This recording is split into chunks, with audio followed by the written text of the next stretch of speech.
നമസ്കാരം. ഷെക്കേന ബിഗ് ഡിബേറ്റിലേക്ക് സ്വാഗതം. മതപരമായ ലക്ഷ്യത്തോടു കൂടിയുള്ള ഒരു പ്രണയം, അതിനെ എന്ത് പേരിട്ട് വിളിച്ചാലും, അത് ഒരുപക്ഷെ ലവ് ജിഹാദ് ആയിക്കോട്ടെ, പ്രണയ ചതി ആയിക്കോട്ടെ, പ്രണയ കെണി ആയിക്കോട്ടെ, അത് കേരളത്തിൽ ഒരു യാഥാർത്ഥ്യം തന്നെയാണ്. ഒരു ഇടവേളയ്ക്ക് ശേഷം ഈ ലവ് ജിഹാദുമായി ബന്ധപ്പെട്ട വാദപ്രതിവാദങ്ങൾ കേരളത്തിൽ വീണ്ടും സജീവമായിരിക്കുകയാണ്. ഈ കഴിഞ്ഞ ആഴ്ച PC ജോർജ്, അഭിമന്യമാർ ജോസഫ് കല്ലറങ്ങാട്ട് പിതാവ്, ഒരു ലഹരി വിരുദ്ധ സമ്മേളനം വിളിച്ചു ചേർക്കുകയുണ്ടായി. ആ സമ്മേളനത്തിൽ PC ജോർജ് പറഞ്ഞ ചില കാര്യങ്ങൾ, ലവ് ജിഹാദുമായി ബന്ധപ്പെട്ട് പറഞ്ഞ ചില കാര്യങ്ങൾ വലിയ രീതിയിൽ ഒരു വിവാദമാക്കപ്പെട്ടുകൊണ്ടിരിക്കുന്നു. ഒരു മാധ്യമ വിചാരണയ്ക്ക് അദ്ദേഹം വിധേയമാക്കപ്പെടുന്നു. എന്നാൽ സീറോ മലബാർ സഭ അതിശക്തമായിട്ടുള്ള ഒരു പിന്തുണയാണ് ആ ഒരു വിഷയത്തിൽ അദ്ദേഹത്തിന് നൽകിയിരിക്കുന്നത്. ഒപ്പം തന്നെ KCBC മദ്യവിരുദ്ധ സമിതിയുടെ ഭാഗത്തു നിന്നും അതിശക്തമായിട്ടുള്ള പിന്തുണ അദ്ദേഹത്തിന് ലഭിച്ചിരിക്കുന്നു. പക്ഷേ എന്നിട്ടും ഇവിടുത്തെ ചില മാധ്യമങ്ങൾ എന്തുകൊണ്ടാണ് ഈ ലവ് ജിഹാദ് എന്നൊരു വാക്ക് കേൾക്കുമ്പോൾ എന്തുകൊണ്ട് അവർക്ക് ഹാലിളകുന്നു? എന്തുകൊണ്ട് ഇവിടുത്തെ ചില രാഷ്ട്രീയക്കാർ ആ വാക്ക് ഉപയോഗിക്കുന്നവർക്കെതിരെ കേസുമായി മുന്നോട്ട് പോകുന്നു? ഒരുപക്ഷെ ഇവർ തിരിച്ചറിയുന്നില്ല, ക്രിസ്ത്യാനിയായിരുന്ന സോണിയ സെബാസ്റ്റ്യനും മെറിനും ഹൈന്ദവ വിശ്വാസിയായിരുന്ന നിമിഷയുമൊക്കെ ഈ അഫ്ഗാനിസ്ഥാനിൽ പോയത് അവിടുത്തെ പ്രകൃതി ഭംഗി ആസ്വദിക്കാനായിരുന്നില്ല. തങ്ങളുടെ മതവിശ്വാസം ഉപേക്ഷിച്ച് ഇസ്ലാം മതം സ്വീകരിച്ച് എന്തുകൊണ്ട് അവർ അഫ്ഗാനിസ്ഥാനിൽ പോയി എന്നവർ ചിന്തിക്കുന്നില്ല.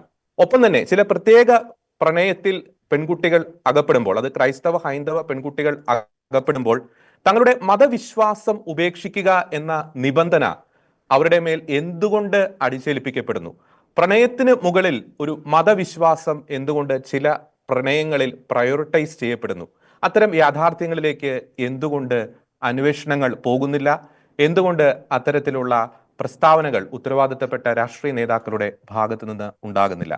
ഷെക്കേന ബിഗ് ഡിബേറ്റ് ചർച്ച ചെയ്യുന്നു.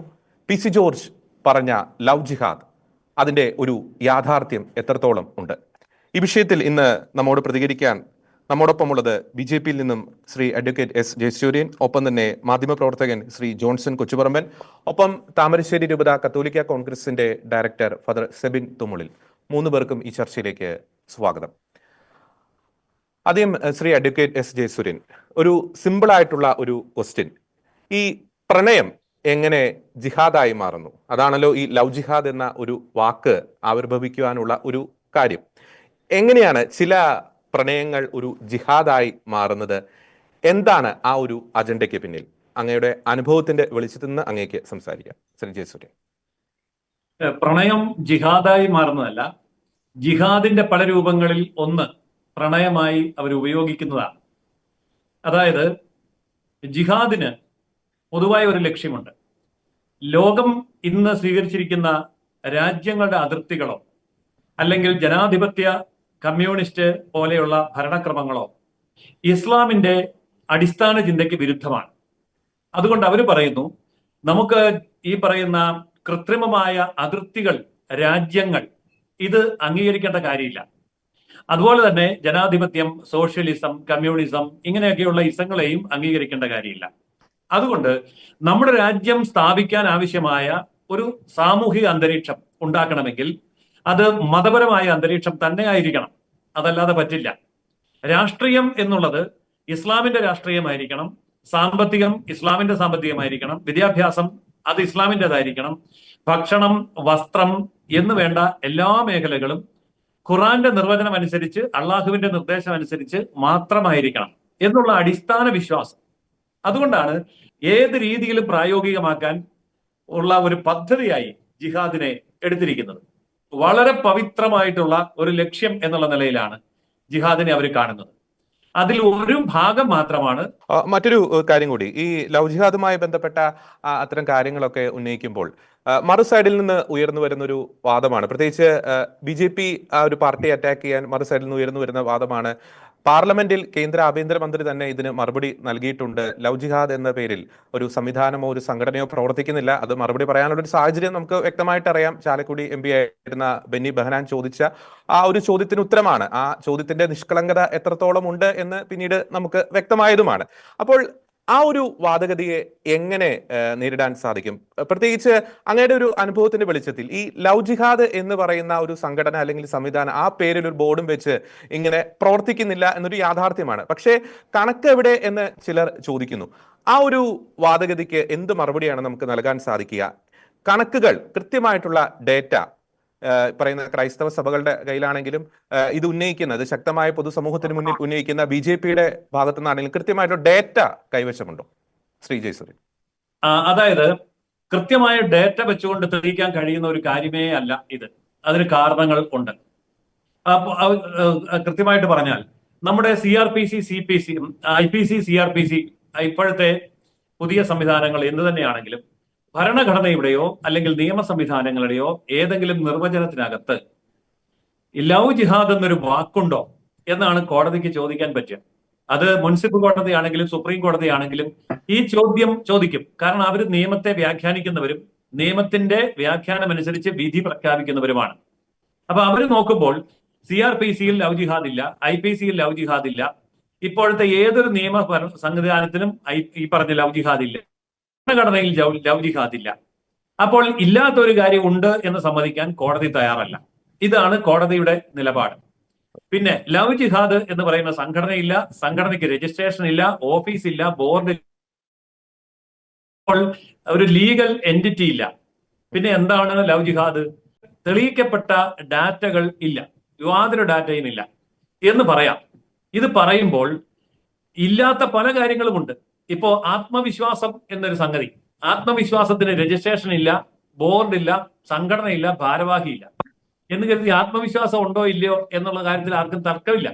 ആത്മവിശ്വാസം എന്ന് പറയുന്ന ഒന്നുണ്ട് എന്ന് പറയുന്ന പോലെയാണ് ലവ് ജിഹാദ്.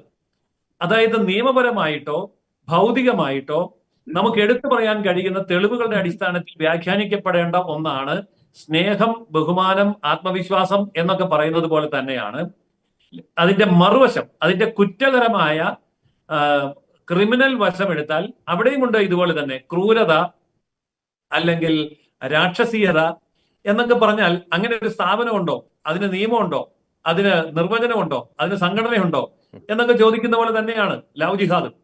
അപ്പോൾ നിർവചനത്തിലൂടെയും രജിസ്ട്രേഷനിലൂടെയും ഭാരവാഹികളിലൂടെയും സംഘടനകളിലൂടെയും തെളിയിക്കാൻ കഴിയാത്ത നിരവധി കാര്യങ്ങൾ ഈ രാജ്യത്തുണ്ട്, ലോകത്തുണ്ട്. അത് നല്ല കാര്യങ്ങളുമുണ്ട്, മോശം കാര്യങ്ങളുമുണ്ട്. അതിൽ മോശം കാര്യങ്ങളിൽ ഒന്നാണ് ലവ് ജിഹാദ്. അതുകൊണ്ട് ലവ് ജിഹാദിനെ നമ്മൾ നേരിടേണ്ടി വരുമ്പോൾ ഈ നിയമപരമായ പ്രശ്നങ്ങൾ എപ്പോഴും വിലങ്ങുതടിയാവേണ്ട കാര്യമില്ല. 30 ലവ് ജിഹാദ് കേസുകൾ കൈകാര്യം ചെയ്ത ഒരു കൗൺസിലറാണ് ഞാൻ. അപ്പൊ ഞാൻ ഒരു BJP-യുടെ ഭാരവാഹി എന്നതിലുപരി ഞാനൊരു കൗൺസിലിംഗ് പഠിപ്പിക്കുന്ന അധ്യാപകനാണ്. ഗാന്ധി യൂണിവേഴ്സിറ്റിയിലെ കൗൺസിലിംഗ് വിഭാഗത്തിലെ ഒരു വിസിറ്റിംഗ് ഫാക്കൽറ്റി മെമ്പറാണ് ഞാൻ. പഠിച്ചിട്ടുണ്ട്, പഠിപ്പിച്ചിട്ടുമുണ്ട്. ആ സമയത്താണ് ലവ് ജിഹാദ് കേസുകൾ എനിക്ക് കൈകാര്യം ചെയ്യേണ്ടി വന്നത്. 30 ലവ് ജിഹാദ് കേസുകൾ ഞാൻ കൈകാര്യം ചെയ്തിട്ടുണ്ട്.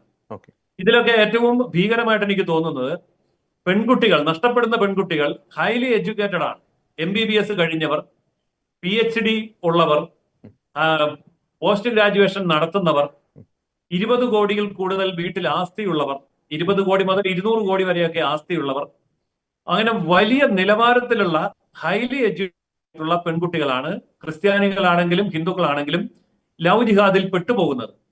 അതുകൊണ്ട് എനിക്ക് ഇവരുമായി നിരന്തരം സംസാരിക്കാനും ഇവരുടെ മാതാപിതാക്കളുമായി ബന്ധപ്പെടാനും കഴിഞ്ഞപ്പോൾ എന്റെ അനുഭവം ഇതാണ്: നമ്മുടെ കുടുംബം വേണ്ട രീതിയിൽ പരിഗണിക്കുന്നില്ല, മതങ്ങൾ, മതസംഘടനകൾ, ജാതി സംഘടനകൾ വേണ്ട രീതിയിൽ പരിഗണിക്കുന്നില്ല.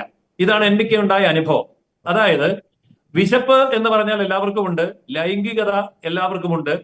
അപ്പൊ വിശപ്പും ലൈംഗികതയും പോലെ തന്നെയുള്ള ഒരു കാര്യമാണ് മതവിശ്വാസം. അപ്പോൾ ആ മതവിശ്വാസം ക്രൈസ്തവ, ഹൈന്ദവ, ഇസ്ലാമിക എന്ന് പറഞ്ഞ രീതിയിലായിരിക്കണമെന്നില്ല. വേറൊരാളെ സംബന്ധിച്ച് വേറൊരു വിശ്വാസമായിരിക്കാം. പക്ഷെ എന്താണെങ്കിലും യുക്തിഭദ്രമായ അടിസ്ഥാന വിശ്വാസം എല്ലാ വ്യക്തികളും ആഗ്രഹിക്കുന്നുണ്ട്. ചിലർ നിരീശ്വരവാദികളായിരിക്കും, പക്ഷെ അവർക്ക് യുക്തിഭദ്രമായ നിരീശ്വരവാദമുണ്ട്. അതങ്ങനെ ആയിക്കോട്ടെ, പക്ഷെ അതെങ്കിലും ഉണ്ട്. പക്ഷെ ഇതില്ലാത്ത ഒരു സമൂഹം പുതുതായിട്ട് വളർന്നു വരുമ്പോൾ ആ സമൂഹത്തെയാണ് ഇവർ നോട്ടമിടുന്നത്. ഇത് നിന്റെ ദൈവം എന്താണ്, നിന്റെ മതഗ്രന്ഥം എന്താണ്, നിന്റെ വിശ്വാസം എന്താണ്, അത് തെറ്റല്ലേ എന്ന് ചോദിച്ചാൽ മാത്രം പഠിച്ചിട്ടില്ലാത്ത ഹിന്ദുക്കളും ക്രിസ്ത്യാനികളുമാണ് ഇതിൽ പെട്ടുപോകുന്നത്. ഞാൻ ധാരാളം എന്റെ കേസിൽ എന്റെ മുമ്പിൽ വന്ന 30 കേസുകളിൽ ഈ 30 പെൺകുട്ടികളോട് ഞാൻ ചോദിച്ചു, എവിടെയാണ് നിങ്ങൾക്ക് ഈ പ്രശ്നം എന്ന് ചോദിക്കുമ്പോൾ അവർ പറയുന്നത്, ഞാൻ വിശ്വസിക്കുന്ന ദൈവം ശരിയല്ല, ഞാൻ വിശ്വസിക്കുന്ന മതം ശരിയല്ല, ഞാൻ വായിക്കുന്ന പുസ്തകം, എന്റെ വേദഗ്രന്ഥം ശരിയല്ല എന്ന് ഞാൻ തിരിച്ചറിഞ്ഞപ്പോഴാണ് ഞാൻ ഇസ്ലാം സ്വീകരിച്ചത്. ഓക്കെ, ഒരു കാര്യം കൂടി ഞാൻ ഇടപെടുകയാണ്. ഈ തിരിച്ചറിവ് ആരാണ് കൊടുക്കുന്നത്? അതായത് ഇവരെ പ്രണയക്കണിയിൽ വീഴ്ത്തിയ ആൺകുട്ടികൾ എങ്ങനെയാണ് ഇവർ അവകാശപ്പെടുന്ന ഈ ഒരു തിരിച്ചറിവിലേക്ക് ഇവർ വരുന്നത്? ഒപ്പം മറ്റൊരു കാര്യം കൂടി, അങ്ങ് നേരത്തെ സൂചിപ്പിച്ചു, ഈ പെൺകുട്ടികളുടെ ഒരു എഡ്യൂക്കേഷൻ ക്വാളിഫിക്കേഷൻ, അവരുടെ ഒരു സാമ്പത്തിക ബാക്ക്ഗ്രൗണ്ട്. അങ്ങ് ഇടപെട്ട ഈ 30 കേസുകളിലും ഈ മറുസൈഡിൽ നിൽക്കുന്ന വേട്ടക്കാരന്റെ രൂപത്തിൽ നിൽക്കുന്നവരുടെ ഒരു എഡ്യൂക്കേഷൻ ബാക്ക്ഗ്രൗണ്ട്, ഒരു ഫിനാൻഷ്യൽ ബാക്ക്ഗ്രൗണ്ട്, അതുകൂടി ഒന്ന് വ്യക്തമാക്കാമോ? ഞാൻ കൃത്യമായ സ്ഥലം പറയുന്നില്ല, എങ്കിലും എറണാകുളം നഗരത്തിന്റെ നടുവിൽ വളരെ ഗംഭീരമായിട്ടുള്ള സാമ്പത്തിക സ്ഥിതിയുള്ള PhD ചെയ്തുകൊണ്ടിരിക്കുന്ന ഒരു പെൺകുട്ടി, കൂടുതൽ ഞാൻ വിശദീകരിക്കുന്നില്ല, ആ പെൺകുട്ടി വിവാഹം കഴിച്ചത് ഈ പെൺകുട്ടി പഠിക്കുന്ന കോളേജിന്റെ തൊട്ടു മുമ്പിലുള്ള ഒരു കടയില് സ്റ്റാഫായിട്ട് നിൽക്കുന്ന, അതായത് മൊബൈൽ കടയിൽ ഈ പെൺകുട്ടിക്ക് 24 കോടി രൂപ. അതായത് ഒരു മിനിറ്റ്, 8ാം ക്ലാസ് വിദ്യാഭ്യാസമാണ് അങ്ങ് ഉദ്ദേശിച്ചത്? അതല്ലേ ഉദ്ദേശിച്ചത്? 8ാം ക്ലാസ് വിദ്യാഭ്യാസം. 8ാം ക്ലാസ് വിദ്യാഭ്യാസം. Okay okay. ഈ ആൺകുട്ടിക്ക് 8ാം ക്ലാസ് വിദ്യാഭ്യാസം. Okay okay. പെൺകുട്ടി PhD ചെയ്തുകൊണ്ടിരിക്കുന്നു. പെൺകുട്ടിക്ക് 24 കോടി രൂപ ആസ്തി. ഓക്കെ. ഇവന്റെ ആസ്തി 1.5 സെന്റ് സ്ഥലം, അവന്റെ കുടുംബത്തിന് ആകെ 1.5 സെന്റ് സ്ഥലം, അതിനകത്ത് 2 മുറി വീട്, അത്രേ ഉള്ളൂ. Okay okay. ഇതാണ് സാമ്പത്തിക സ്ഥിതി. ഇതൊരു എക്സാമ്പിൾ ആണ്.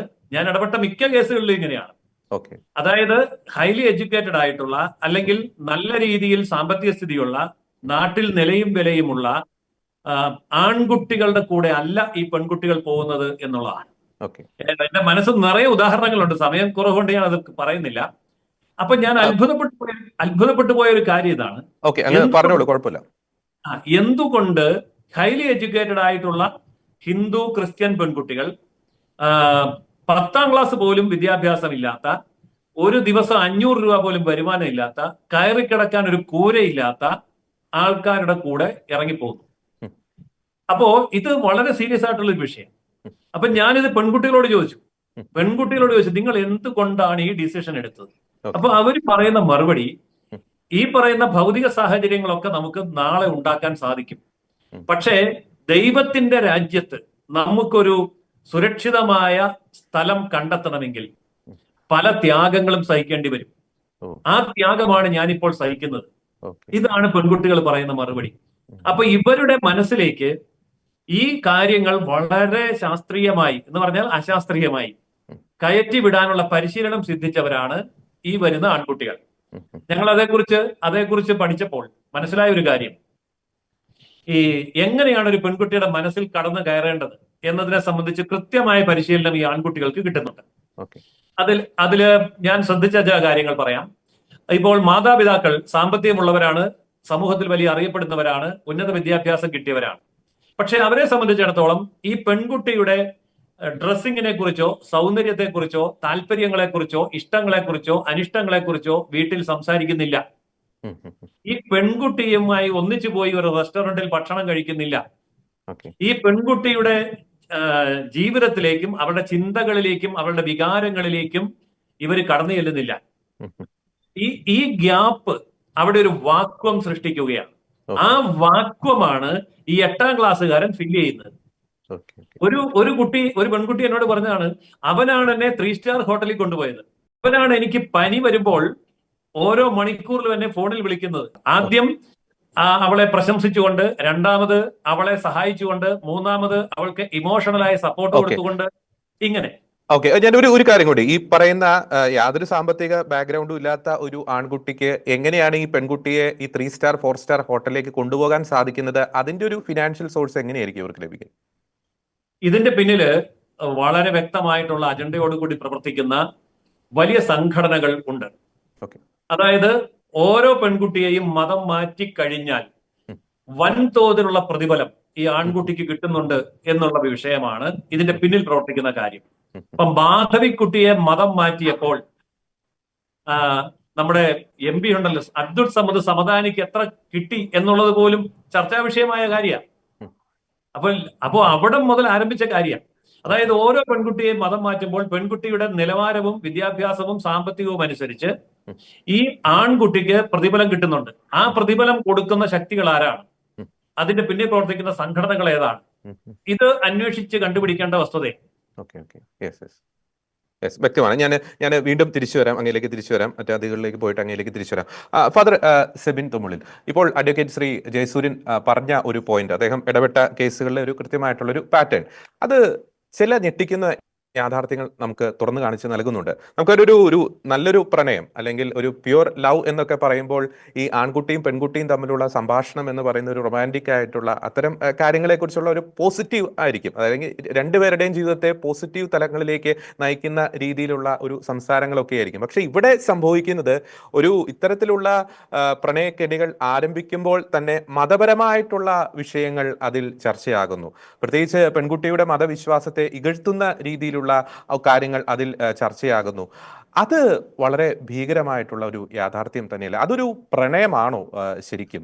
ഈ മതവിശ്വാസം ഇഞ്ചക്ട് ചെയ്യാൻ വേണ്ടിയിട്ട് പ്രണയത്തെ ദുരുപയോഗം ചെയ്യുന്ന ഒരു അവസ്ഥ, അത് വലിയൊരു അരക്ഷിതാവസ്ഥ തന്നെയല്ലേ സമൂഹത്തിൽ സൃഷ്ടിക്കുന്നത്? ഒപ്പം തന്നെ അങ്ങ് താമരശ്ശേരിയിൽ നിന്നാണ്, മലബാർ മേഖലയിൽ ഇതുപോലെ നിരവധി അനുഭവങ്ങൾ ഉണ്ടായിട്ടുണ്ട്, അങ്ങ് പല വിഷയങ്ങളിലും ഇടപെട്ടിട്ടുമുണ്ട്. അപ്പോൾ അതിൻ്റെയൊക്കെ ഒരു പശ്ചാത്തലത്തിൽ ഇവർ മതപരമായിട്ടുള്ള ഒരു അജണ്ട ഈ പ്രണയത്തിന്റെ തുടക്ക കാലഘട്ടത്തിൽ തന്നെ, നേരത്തെ അഡ്വക്കേറ്റ് ജയസൂര്യൻ ഇമോഷണൽ ആയിട്ടുള്ളൊരു കാര്യം പറയുകയുണ്ടായി, എങ്ങനെയാണ് ഈ മതപരമായിട്ടുള്ള ഒരു അജണ്ട ഇവർ ഇഞ്ചക്ട് ചെയ്യാൻ ശ്രമിക്കുന്നത്? ഫാദർ സെബിൻ തുമ്മുളി.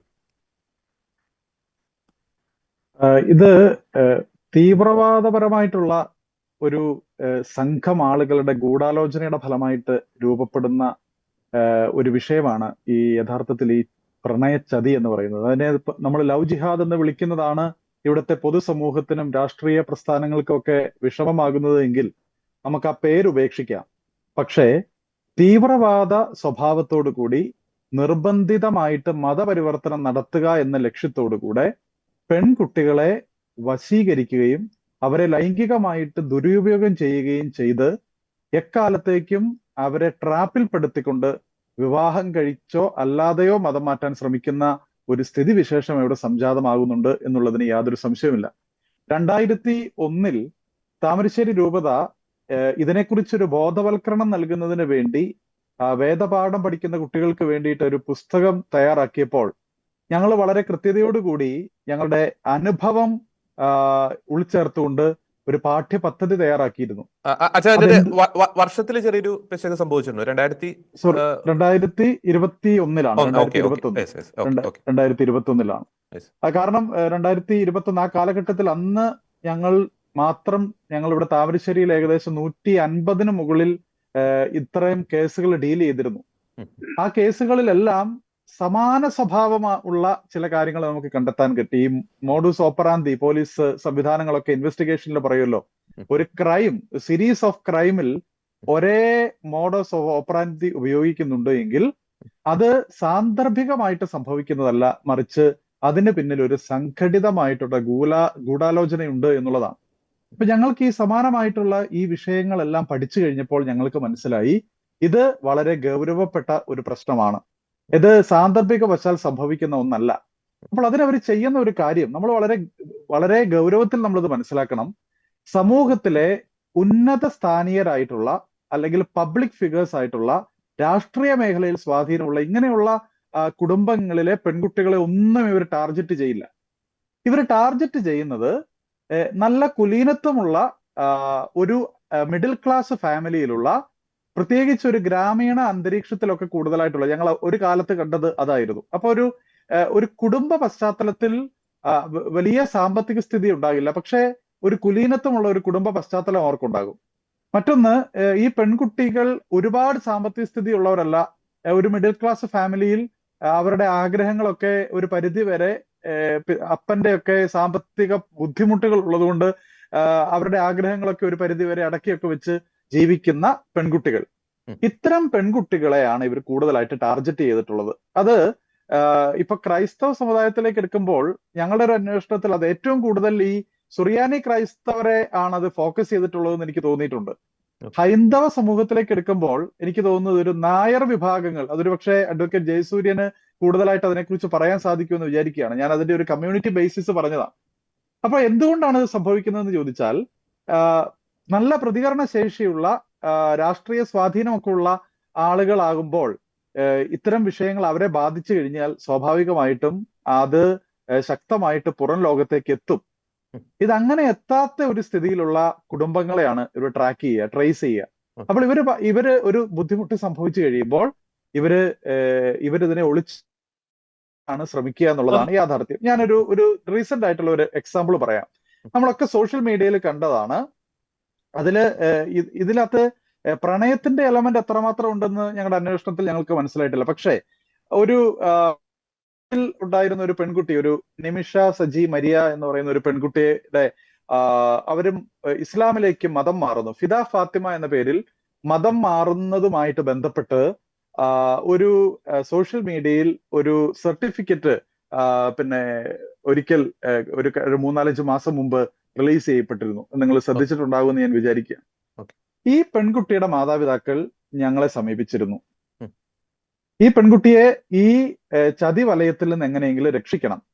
അപ്പോൾ എന്താണ് സംഭവിച്ചത് എന്ന് ചോദിച്ചാൽ, ഒരു മാസം നീണ്ടു നിൽക്കുന്ന ഒരു മതപഠന കോഴ്സിന് വേണ്ടി ഈ പെൺകുട്ടി കോഴിക്കോട് ഒരു മതപഠന ശാലയിൽ എത്തിയതായിട്ട് ഈ മാതാപിതാക്കൾക്ക് വിവരം ലഭിക്കുകയാണ്. പക്ഷെ ഈ പെൺകുട്ടി യാതൊരു വിധത്തിലും ഇവൾ എവിടെയാണെന്ന് അവരോട് റിവീൽ ചെയ്യുന്നില്ല. ഈ പെൺകുട്ടി മറ്റൊരു കാര്യവും അവരോട് പറയാത്ത സാഹചര്യം ഉണ്ടായി.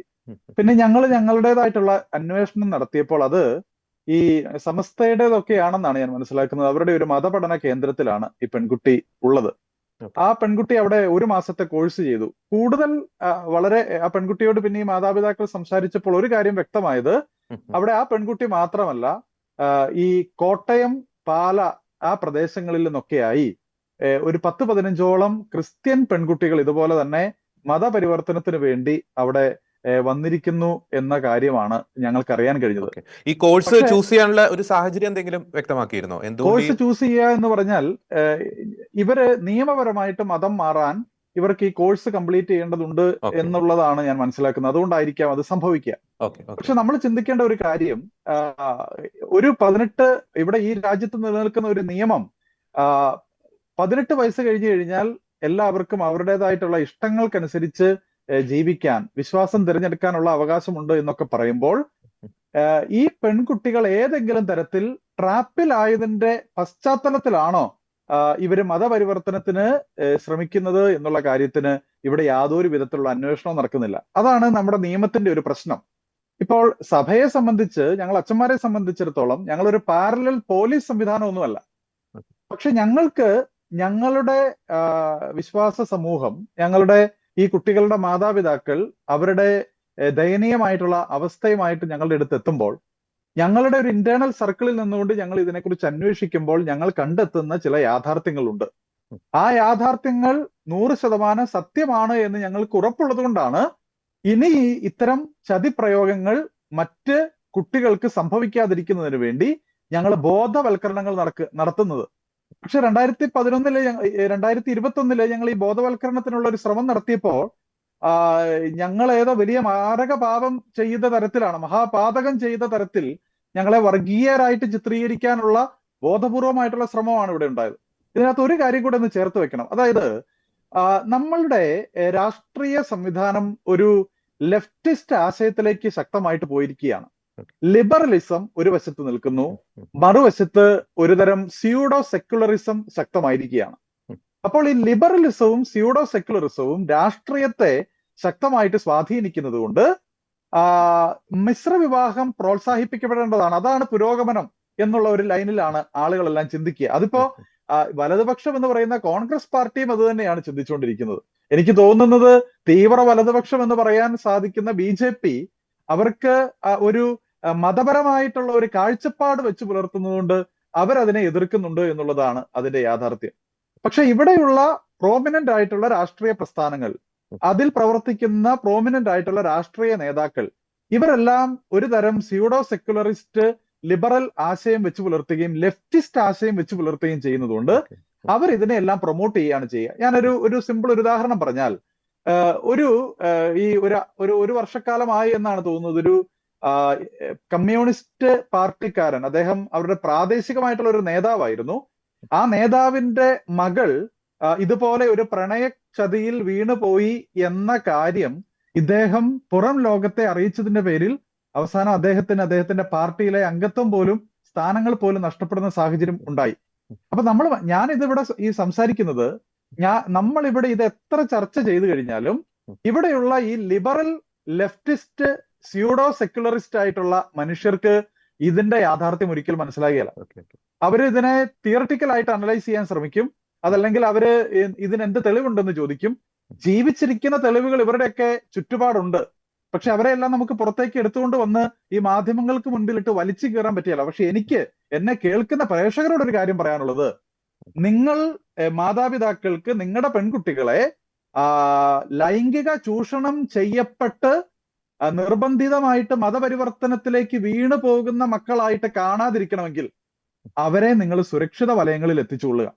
നിങ്ങൾ അവരെ ഉപരിപഠനത്തിന് പഠിക്കാനായിട്ട് വിടുമ്പോൾ അവർ പഠിക്കുന്ന കോളേജുകൾ ഏതാണ്, അവരെവിടേക്കാണ് യാത്ര ചെയ്യുന്നത്, അവർ ആരുടെ കൂടെയാണ് യാത്ര ചെയ്യുന്നത്, അവരുടെ ഇൻസ്റ്റഗ്രാം സോഷ്യൽ മീഡിയ സംവിധാനങ്ങൾ അവരുപയോഗിക്കുന്നതിന്റെ രീതികൾ എന്തെല്ലാമാണ്.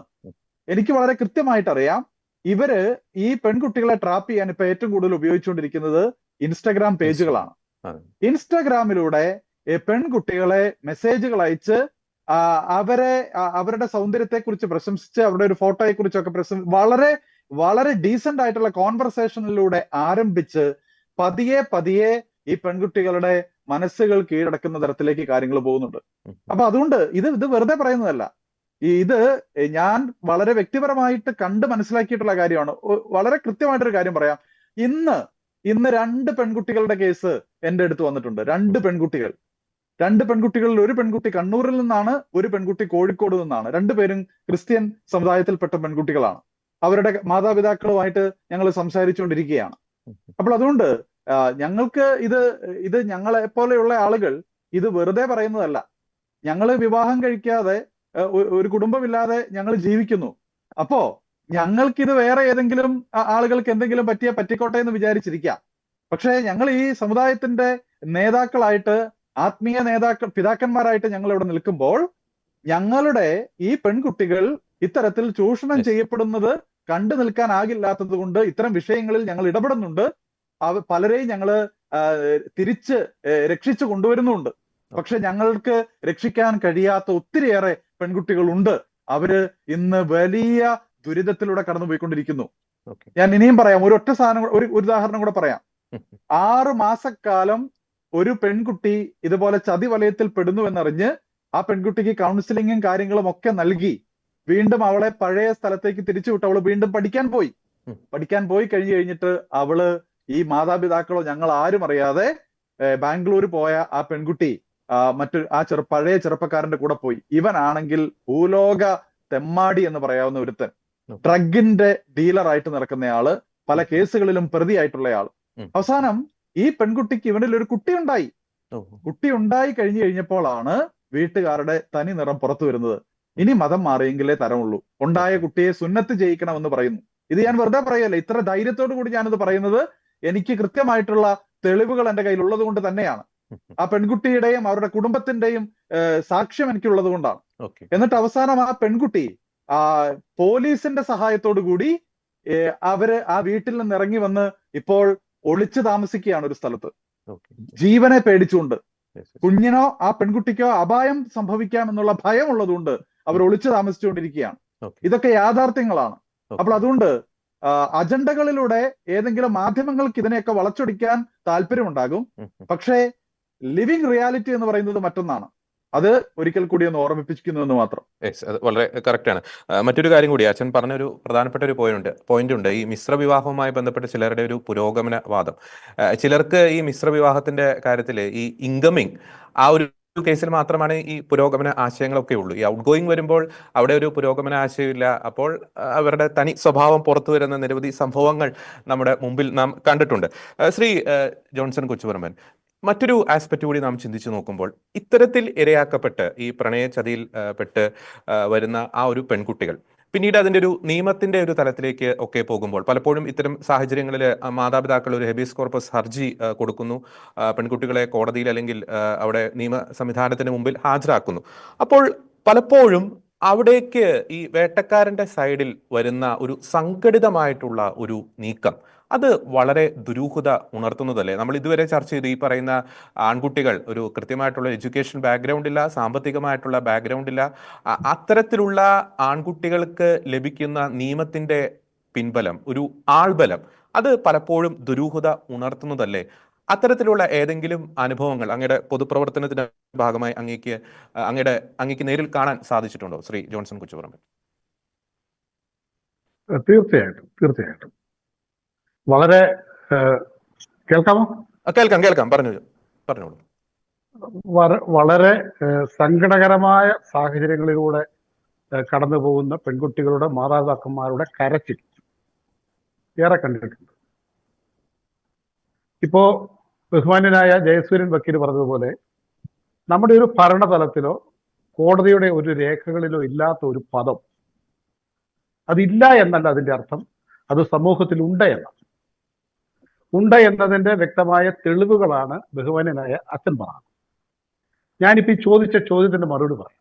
ഞാൻ മറ്റൊരാളെ കുറിച്ച് പറയുന്നില്ല, എന്നെ തന്നെ ഞാനങ്ങ് പറയുക. എന്റെ സഹോദരി അല്ലെങ്കിൽ എന്റെ മകൻ സ്വാഭാവികമായി ഒരു ഇതര മതസ്ഥനുമായി ഒരു പ്രണയബന്ധത്തിൽ, സ്വാഭാവികമായി സ്നേഹബന്ധത്തിൽ ഇടപെട്ടു എന്നും കരുതുക. ആദ്യമായി ഒരു രക്ഷിതാവ് എന്ന നിലയിലോ ഒരു ആങ്ങളെ എന്ന നിലയിലോ ഞാൻ അംഗീകരിക്കണമെന്നില്ല. സ്വാഭാവികമായിട്ട് ആ പെൺകുട്ടിയെ നമ്മൾ വീട്ടിൽ കൊണ്ടുവരും, കാര്യങ്ങളൊക്കെ പറഞ്ഞ് മനസ്സിലാക്കാൻ ശ്രമിക്കും. ആ പെൺകുട്ടി അത് തന്നെ മതിയെന്ന് പറയുമ്പോൾ നമ്മൾ അത്തരം കൗൺസിലിങ്ങിലേക്കോ മറ്റു കാര്യങ്ങളിലേക്കോ ഒക്കെ കൊണ്ടുപോകും. ഈ സമയത്താണ് ഈ ചെറുക്കന്റെ വീട്ടുകാർ നിയമപരമായി കോടതിയിൽ ഒരു കേസ് ഫയൽ ചെയ്തു. ഇങ്ങനെ പെൺകുട്ടിയോട്ട് ഇഷ്ടത്തിലാണ്, ആ പെൺകുട്ടിയുടെ വീട്ടുകാർ തടഞ്ഞു വെച്ചിരിക്കും. കൃത്യമായ വഴിയാണല്ലോ, നിയമ വഴിയാണ്. സ്വാഭാവികമായിട്ടും ഞാൻ എൻ്റെ സഹോദരിയോ മകളെയോ ആയിട്ട് ഈ സ്റ്റേഷനിൽ കൊണ്ടുപോകണം. ഇവിടെയാണ് ഞാൻ പറഞ്ഞത്, ഒരു രക്ഷിതാവിന്റെ ഹൃദയം പൊട്ടുന്ന, ഒരമ്മയുടെ നെഞ്ചു നുറുങ്ങുന്ന വേദനയോടെ ഒരു പെൺകുട്ടിയുമായി ഒരപ്പനും അമ്മയും ഒരു പോലീസ് സ്റ്റേഷന്റെ പടി കയറും. ഇന്ന് വരെ പോലീസ് സ്റ്റേഷനിലോട്ട് പോകേണ്ടി വന്നിട്ടുള്ളവരല്ല, സമൂഹത്തിലെ ഒരു തെറ്റും ചെയ്ത് ആരിൽ നിന്നൊരു വഴക്ക് പോലും കേട്ടിട്ടുള്ളവരല്ല. എല്ലാവരും ഇനി മാന്യമായിട്ട് ജീവിക്കുന്ന ഒരു കുടുംബമാണ്. ജോർജ്, ഒരു കാര്യം ഓർക്കണം, ഒരു സാധാരണ കുടുംബത്തിൽ ഇങ്ങനെ ഒരു ഇതുണ്ടായാൽ ഞാൻ എന്നെ തന്നെ അങ്ങ് പറയുക, ഞാൻ ആദ്യം ആഗ്രഹിക്കുന്നത് എൻ്റെ കുട്ടിക്ക് ഇങ്ങനെ ഒരു ബന്ധമുണ്ട് എന്ന് എൻ്റെ അയൽവക്കക്കാർ അറിയരുത്, എൻ്റെ വീട്ടുകാരും അറിയരുത്, സമൂഹം അറിയരുത്, അല്ലേ? അറിയാതെ എങ്ങനെയെങ്കിലും ഇതിൽ നിന്ന് ഇവിടെ രക്ഷപ്പെടുത്തി മറ്റൊരു കല്യാണം കഴിപ്പിക്കണം. ഇതൊരപ്പൻ എന്ന നിലയിൽ, ഒരു സഹോദരൻ എന്ന നിലയിൽ എൻ്റെ ആഗ്രഹമാണ്. അതുകൊണ്ട് തന്നെ ഞാൻ എൻ്റെ ഭാര്യയും മകളുമായി ആരും അറിയാതെയാണ് സ്റ്റേഷനിൽ പോകുന്നത്. അങ്ങനെ നിരവധി കേസുകൾ. ഇവിടെ ഒരു 1 കേസിൽ പിടിച്ചാൽ അത് ഇറക്കാൻ ലോക്കൽ സെക്രട്ടറിയും വാർഡ് പ്രസിഡന്റിയും ഒക്കെ കൊണ്ടുപോകുന്ന കാലഘട്ടത്തിൽ ഒരു രാഷ്ട്രീയക്കാരന്റെയോ ആരുടെയോ പിന്തുണയില്ലാതെ ഒരു പെൺകുട്ടിയെ ഒളിപ്പിച്ചുകൊണ്ട് വന്ന് ഒരു അപ്പനും അമ്മയും കൂടെ പോലീസ് സ്റ്റേഷനിലേക്ക് കയറുകയാണ്. ഏതെങ്കിലും ഒരു നിഴൽ ഉള്ളിടത്ത്, ആരും കാണാതെ, പബ്ലിക് വരുന്ന കാണാത്തടത്ത് മാറി നിൽക്കുക. പോലീസുകാരുടെ സമീപനം, ബഹുമാനായ SIയുടെ അല്ലെങ്കിൽ SHOയുടെ സമീപനമൊക്കെ വളരെ പ്രതീക്ഷാവഹമാണ്. ചാച്ച, അമ്മച്ചി, അല്ലെ ചേട്ടാ, പേടിക്കണ്ട, പെൺകുട്ടികളല്ലേ, ഈ പ്രായമല്ലേ, നമുക്ക് ഇതിലൊക്കെ പരിഹാരം ഉണ്ടാക്കാം, നമുക്ക് മോളെ പറഞ്ഞ് മനസ്സിലാക്കാം. വളരെ ശാന്തമായി കുറെ സമയങ്ങൾ, ചിലപ്പോൾ 1/2 മണിക്കൂറോ 1 മണിക്കൂറോ ഒക്കെ കടന്നു പോകും. ഈ ചെറുക്കൻ വരേണ്ടത് അവന്റെ അപ്പനോടൊപ്പം അല്ലേ, അമ്മയോടൊപ്പം അല്ലേ? ആണല്ലോ. അങ്ങനെ വരുന്നതിൽ തെറ്റില്ല. എന്നാൽ ഒരിക്കലും ഞാൻ ഈ പറഞ്ഞ കാര്യങ്ങളിലൊന്നും അങ്ങനെ ഒരു ചെറുക്കന്റെ അമ്മയും അവിടെ വന്നിട്ടില്ല. വരുന്നത് മുഴുവൻ സമുദായത്തിന്റെ ആചാര്യന്മാരെന്ന നിലയിൽ. അങ്ങനെ ഇനി സമുദായ ആചാര്യനാണിട്ട് വരുന്നതെന്ന് നോക്കിക്കട്ടെ, ആ പ്രദേശത്തുള്ളവർ വേണ്ടവരെ, അല്ലേ? ഞാനിപ്പോൾ താമസിക്കുന്നത് നെടുങ്കണ്ടം പോലീസ് സ്റ്റേഷൻ അതിർത്തിയില്ല. നെടുങ്കണ്ടം പോലീസിൽ ഇങ്ങനെ ഒരു സംഭവം ഉണ്ടായാൽ ആ ചെറുക്കനോടൊപ്പം നെടുങ്കണ്ടത്തെ ആ ചെറുക്കന്റെ സമുദായത്തിൽപ്പെട്ട സമുദായ നേതാക്കന്മാരോ ആരെങ്കിലും അല്ലേ കടന്നു വരേണ്ടത്. അവിടെ എങ്ങും പരിചയമില്ലാത്തയാൾ, ഒരാളല്ല ഒരു സംഘം ഇങ്ങ് വരികയാണ്. വന്നാലോ? എത്ര മാന്യമായിട്ടാണ് അവർ പെരുമാറുന്നതെന്നറിയാവോ? അവരെ നമ്മൾ കണ്ടു പഠിക്കണം. അവർ വന്ന് ആദ്യമേ ഈ സഹോദരനോ അപ്പനായിട്ട് നിൽക്കുന്ന എന്നെ ഒന്ന് കെട്ടിപ്പിടിക്കും, എന്റെ ഭാര്യയോട് പറയും സഹോദരി എന്ന് പറയും. വളരെ മയത്തിൽ സംസാരിച്ചിട്ട് പറയാം, കുട്ടികളല്ലേ, ഈ പ്രായമല്ലേ, ഈ വികാരമല്ലേ, ഞങ്ങളുടെ ചെറുക്കൻ ചെയ്തത് തെറ്റാണ്, ആ പെൺകുട്ടിക്ക് ഇഷ്ടമില്ലെങ്കിൽ ഒരിക്കലും അവളെ അവന്റെ കൂടെ പറഞ്ഞയക്കരുത്, അങ്ങനെ കൊണ്ടുപോകാൻ ഞങ്ങൾ അനുവദിക്കില്ല. ആ ചെറുക്കൻ ആവശ്യപ്പെട്ടാലും ആ പെൺകുട്ടിയുടെ ഇഷ്ടമില്ലാതെ കൊണ്ടുപോകാൻ ഞങ്ങൾ അനുവദിക്കില്ല. അതിൽ വലിയൊരു പ്രതീക്ഷ എനിക്ക് കിട്ടാറുണ്ടോ ജ്യോതി? ഇല്ല ഇല്ല. ഞാൻ ആഗ്രഹിച്ചത് അതല്ലേ? അതെ. അല്ലെ, എന്റെ മോൾക്ക് ഇഷ്ടമല്ലെങ്കിൽ അവരുടെ കൂടെ കൊണ്ടുപോകാൻ അവർ അനുവദിക്കില്ല. ഉം. അവിടെ നിന്ന് കുറെ കഴിയുമ്പോൾ SHO സ്റ്റേഷനിന്റെ ഉത്തരവാദിത്തപ്പെട്ട ആളോ നമ്മളെ അകത്തേക്ക് വിളിക്കുന്നു. അകത്ത് കയറുമ്പോൾ ഒരു ഡിമാൻഡ് ചെറുക്കനോ ചെറുക്കന്റെ അപ്പനോ പറയുന്നു. നിയമപരമായി 18 വയസ്സ് കഴിഞ്ഞു, കാര്യങ്ങൾ നിയമപരമായി പോകട്ടെ. ഈ വന്നവൾ അവിടെ ഒരു സമാധാനവും നമ്മളോട് പറഞ്ഞ വാക്കുകളും ഒന്നും പറയാനില്ല. അവരും പറയുന്നു അതേ കാര്യം തന്നെ, നമുക്ക് നിയമപരമായി നോക്കാം സാറേ, നിയമപരമായി പോകട്ടെ, പെൺകുട്ടിക്ക് ഇഷ്ടമുണ്ടെങ്കിൽ അവന്റെ കൂടെ പോകട്ടെ. ഈ പറഞ്ഞതുപോലെ അച്ഛൻ സൂചിപ്പിച്ചല്ലോ, ഒരു സുപ്രഭാതത്തിലല്ല, വളരെ വിദഗ്ധമായി പരിശീലനം കൊടുത്തവർ ബ്രെയിൻ വാഷ് ചെയ്ത് കൊണ്ടുവന്നിരിക്കുന്ന ഈ കുട്ടി, ആ കുട്ടിക്ക് ആ സ്റ്റേഷനിൽ നിന്നും 18 വയസ്സിന്റെ ആ പ്രായത്തിന്റെ ഒരു ഒറ്റ പോയിന്റ് കിട്ടിയാൽ ചെറുക്കന്റെ കൂടെ പോകണമെന്നേ പറയൂ. മനസ്സിലായോ എത്ര ഭീകരമാണെന്ന്? അങ്ങനെ ബ്രെയിൻ വാഷ് ചെയ്യുന്നതിൽ കൃത്യമായി ഞാൻ പറയാം, പെൺകുട്ടി ഊരി പോകത്തില്ലാത്ത രീതിയിലുള്ള, അത് ഈ ഗർഭിണിയാക്കിയത് മാത്രമല്ല, സ്വകാര്യ ഭാഗങ്ങളിൽ പച്ച കുത്തി മുദ്ര ചാർത്തി മായ്ക്കത്തില്ലാത്ത വിധത്തിൽ പെൺകുട്ടികളെ അടിമയാക്കി വെച്ചിട്ടുണ്ട്. ഇവർക്ക് ഊരിപ്പോകാൻ കഴിയില്ല. ചില കേസുകളിലൊക്കെ ചെറുതായി ലഹരിക്ക് അടിമയാക്കിയിട്ടുണ്ട്. ഇങ്ങനെ ഈ പെൺകുട്ടിയെ വശീകരിച്ചു വെക്കുകയും പോലീസ് സ്റ്റേഷനിൽ വരുമ്പോൾ കൃത്യമായ നിയമത്തിന്റെ പിൻബലത്തോടെ പെൺകുട്ടിയെ കൊണ്ടുപോവുകയും ചെയ്യും. കരഞ്ഞുകൊണ്ട് ഒരപ്പൻ എന്ന നിലയിൽ, ഒരാങ്ങളെ എന്ന നിലയിൽ ഞാനും എന്റെ ഭാര്യയും ഇറങ്ങിപ്പോകേണ്ട സാഹചര്യമാണ് ഇവിടെ. ഒന്ന്. രണ്ട്, അച്ഛൻ 2-3 പ്രാവശ്യം പറഞ്ഞു നമ്മളിങ്ങനെ ചർച്ച ചെയ്യാവുന്നേ ഉള്ളൂ, എന്റെ അപ്പുറം ഒന്നും ഉണ്ടാകില്ല.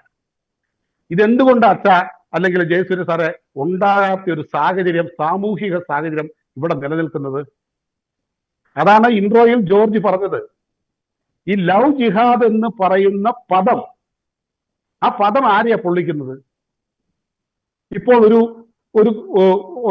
മകള് ഒരു കേക്കിന്റെ നല്ല കഷ്ണം അവക്ക് കൊടുത്തതാ. ആ നല്ല കഷ്ണം കൊണ്ടുവന്ന് അപ്പൻ എന്നല്ലേ എനിക്ക് തരുവാടാ. ഞാൻ പറയും ലവ് യുടാ കണ്ണേ, മോളെ, മുത്ത്, നീ ചക്കരയാ എന്ന് പറഞ്ഞ് ഉമ്മ കൊടുക്കും. ആ ലവിന് എന്തെങ്കിലും തെറ്റായ അർത്ഥമുണ്ടോ? ഇനി ചെറുപ്പക്കാരനായ ഒരു ചെറുക്കൻ അവൻ വിവാഹം കഴിക്കണമെന്ന് പറഞ്ഞൊരു പെൺകുട്ടിയോട് വിവാഹാഭ്യർത്ഥന നടത്തി ഐ ലവ് യു പറഞ്ഞാൽ അതിന്റെ അർത്ഥമുണ്ടോ? ഇവിടെ ബഹുമാനായ വക്കീൽ പറഞ്ഞല്ലോ, ഒരു പ്രത്യേക ലക്ഷ്യം, പ്രണയത്തിന്റെ, ഈ കൗമാരക്കാരന്റെ പ്രണയത്തിന്റെ ലക്ഷ്യം എന്താ? വിവാഹം കഴിക്കണം, അവളോടൊപ്പം കുടുംബജീവിതം നയിക്കണം. ഈ ലക്ഷ്യത്തിലൊന്നും തെറ്റില്ല. പക്ഷേ ഇതിനപ്പുറമായൊരു ലക്ഷ്യം, അത് ആവശ്യങ്ങൾക്ക് വേണ്ടി വിനിയോഗിക്കുക. കുടുംബജീവിതം എന്നത്തേക്ക് മതപരമായ ലക്ഷ്യത്തിന് വേണ്ടി ഉപയോഗിക്കുന്ന പ്രണയത്തെ ജിഹാദ് എന്നല്ലാതെ എന്താണ് പറയേണ്ടത്? എന്താണ് ജിഹാദ്? അതുകൂടി ഒരു മിനിറ്റ് ഒന്ന് പറയാതെ പോകാൻ കഴിയില്ല. എന്താണ് ജിഹാദ്? തങ്ങളുടെ മതം മാത്രമാണ് ശ്രേഷ്ഠമെന്നും ആ മതത്തിലേക്ക് മറ്റ് സമൂഹങ്ങളെയോ വ്യക്തികളെയോ രാഷ്ട്രങ്ങളെയോ കൊണ്ടുവരുന്നതിന് ഏത് മാർഗം സ്വീകരിച്ചാലും, അത് മാന്യമായ മാർഗമാകാം, ഭീകരപ്രവർത്തനമാകാം, ഏതാണെങ്കിലും ആ ചെയ്യുന്ന പ്രവൃത്തിയാണ് ജിഹാദ്. മനസ്സിലായോ? ആ മതത്തിലേക്ക് കൊണ്ടുപോകുവാൻ ചെയ്യുന്ന, കണക്ക് കൂട്ടി പ്രത്യേക ലക്ഷ്യത്തോടു കൂടി ചെയ്യുന്ന പ്രവൃത്തിയാണ് ജിഹാദ്. അതാണ് ജിഹാദ് എങ്കിൽ ഇങ്ങനെ ചെയ്യുന്ന പ്രണയം ജിഹാദല്ലേ? ലവ് ജിഹാദല്ലേ? അതിന് ആ പദമല്ലേ പറയാൻ കഴിയൂ? അതിന് ഭരണഘടനയിൽ ആ പദമില്ല എന്നോ, നമ്മുടെ പോലീസിന്റെ രേഖകളിൽ ആ പദമില്ല എന്നോ, പാർലമെന്റിലോ നിയമസഭയിലോ ആ രേഖ പദമില്ല എന്ന് പറഞ്ഞുകൊണ്ട് ആ വസ്തുത ഇവിടെ ഇല്ല എന്ന് ആർക്ക് പറയാൻ കഴിയും? ഇത് മനസ്സിലാക്കണം. വളരെ വലിയ അപകടത്തിലേക്കാണ് പോകുന്നത്. ഇതിന്റെ ഒന്നാമത്തെ കാരണം, 2 കാരണങ്ങളുണ്ട്, അതുകൂടി പറഞ്ഞ് ഞാൻ അവസാനിപ്പിക്കാം. ഒന്നാമത്തെ കാരണം ബഹുമാനായ വക്കീൽ പറഞ്ഞ പോലെ, കുട്ടികൾക്ക് നല്ല ഒരു പേരന്റിങ് കൊടുക്കുന്നതിൽ, അവരുടേതായ വിശ്വാസ മൂല്യങ്ങൾ കുട്ടികൾക്ക് കൊടുത്ത് വളർത്തിക്കൊണ്ടുവരുന്നതിൽ, കുട്ടികളെ ഒന്ന് കേൾക്കുന്നതിൽ, അവരെ പരിഗണിക്കുന്നതിൽ, അവരെ ഒന്ന് ചേർത്ത് നിർത്തുന്നതിൽ പലയിടങ്ങളിലും മാതാപിതാക്കന്മാർ പരാജയപ്പെട്ടിരിക്കുന്നു. ഒന്ന്. രണ്ട്, സമൂഹത്തിൽ നാം അറിയാതെ വളർന്നുകൊണ്ടിരിക്കുന്ന ചില ഇസങ്ങളുണ്ട്. അച്ഛൻ പറഞ്ഞതുപോലെ, ഒന്ന്, നമ്മുടെ ഈ ഫ്രീ സെക്സ് വലിയ കുഴപ്പമില്ല, കല്യാണം കഴിച്ചില്ലേലും നമുക്ക് ലിവിങ് ടുഗദർ ആയിട്ട് ജീവിക്കാം, മതം ഏതായാലും അതിനെന്താ കാര്യം ഇരിക്കുന്നത്, ഏത് മതവും ആയിക്കോട്ടെ. ഇങ്ങനെയുള്ള ചില മൂല്യങ്ങളെ ക്രമേണ ഇടിച്ചു താഴ്ത്തുന്നു. ആ ഇടിച്ചു താഴ്ത്തുമ്പോൾ നമ്മൾ പെട്ടെന്ന് നിർക്കും, അതിനെന്താ തെറ്റിരിക്കുന്നത്? ഇതിന്റെ എല്ലാം പരിണിത ഫലമായി ഉണ്ടാകുന്ന ആ കുട്ടികളിലേക്ക് ഈ വലിയ മത ആശയം കൊണ്ടെത്തിക്കുന്നു. മനസ്സിലായോ? ഞാനൊരു ക്രിസ്ത്യാനിയാണ്, അഡ്വക്കേറ്റ് ഒരു ഹിന്ദുവാണ്. ഹിന്ദുവിന്റെ മൂല്യങ്ങൾ എപ്പോൾ ജയസൂര്യന് നഷ്ടപ്പെടുന്നോ, ക്രിസ്ത്യാനിയുടെ മൂല്യങ്ങൾ എപ്പോൾ ജോൺസൺ എന്ന് പറയുന്ന എനിക്ക് നഷ്ടപ്പെടുന്നോ, അതെന്റെ കുടുംബങ്ങളിൽ നഷ്ടപ്പെടുന്നോ, ആ നഷ്ടപ്പെടുന്ന ഇടങ്ങളിലേക്ക് മറ്റൊരു മതം പ്രത്യേക താല്പര്യത്തോടുകൂടി പരിശീലനം കിട്ടിയവര് കാര്യങ്ങൾ പറഞ്ഞു കൊടുക്കുമ്പോൾ അറിയാതെ ഈ കുട്ടികൾ ആ ലക്ഷ്യത്തിലേക്ക് പോകുന്നു. ഈ അപകടമാണ് നടന്നുകൊണ്ടിരിക്കുന്നത്. ഒരു കാര്യം ജോർജി, ഇപ്പൊ പി സി ജോർജ് സാർ പറഞ്ഞതിനെ കുറിച്ചാണ് ആദ്യം തുടങ്ങിയത്.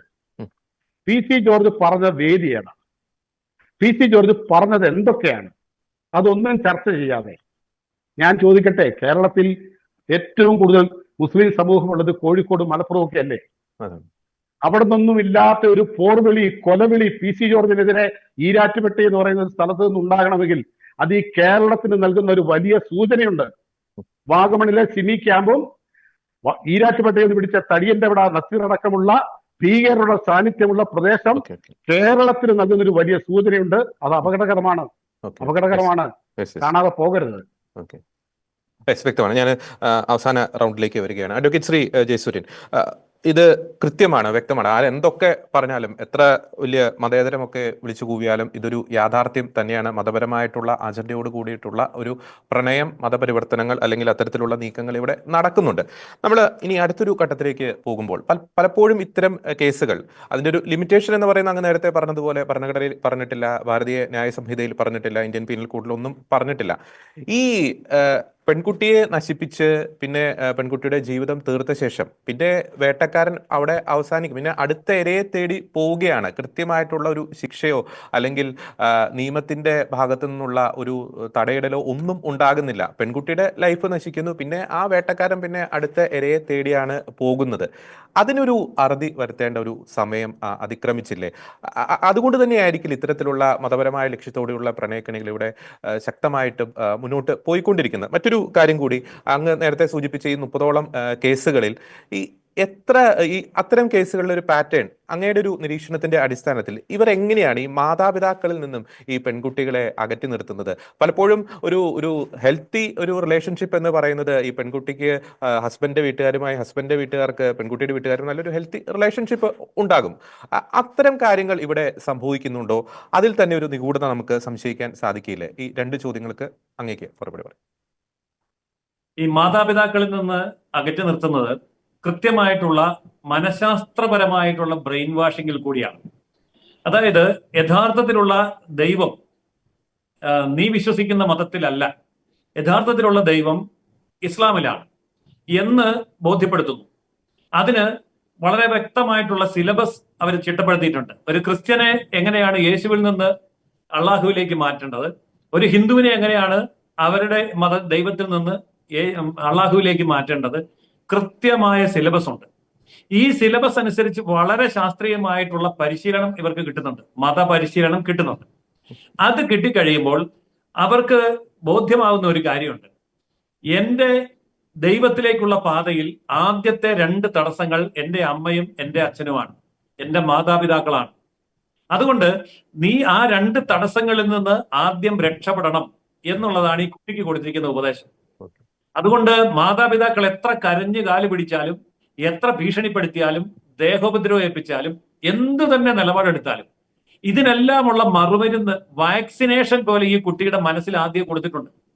അതായത് മാതാപിതാക്കളിൽ നിന്ന് നീ രക്ഷപ്പെട്ടാൽ നീ പകുതി രക്ഷപ്പെട്ടു, പിന്നെ ബാക്കി ചില കാര്യങ്ങളുണ്ട്, ആരിൽ നിന്നൊക്കെ രക്ഷപ്പെടണം. ഇത് സിലബസ് ആണ്. ആ സിലബസിൽ കൂടി പഠിച്ചു വരുന്ന ഒരു കുട്ടിയെ സംബന്ധിച്ചിടത്തോളം മാതാപിതാക്കളുടെ കണ്ണീരിന് യാതൊരു വിലയുമില്ല, യാതൊരു വിലയില്ല. അതുപോലെ നമ്മൾ പറയുന്ന മറ്റ് യുക്തികളോ അതല്ലെങ്കിൽ ശാസ്ത്രീയമായ സിദ്ധാന്തങ്ങളോ യാതൊരു വിലയില്ല.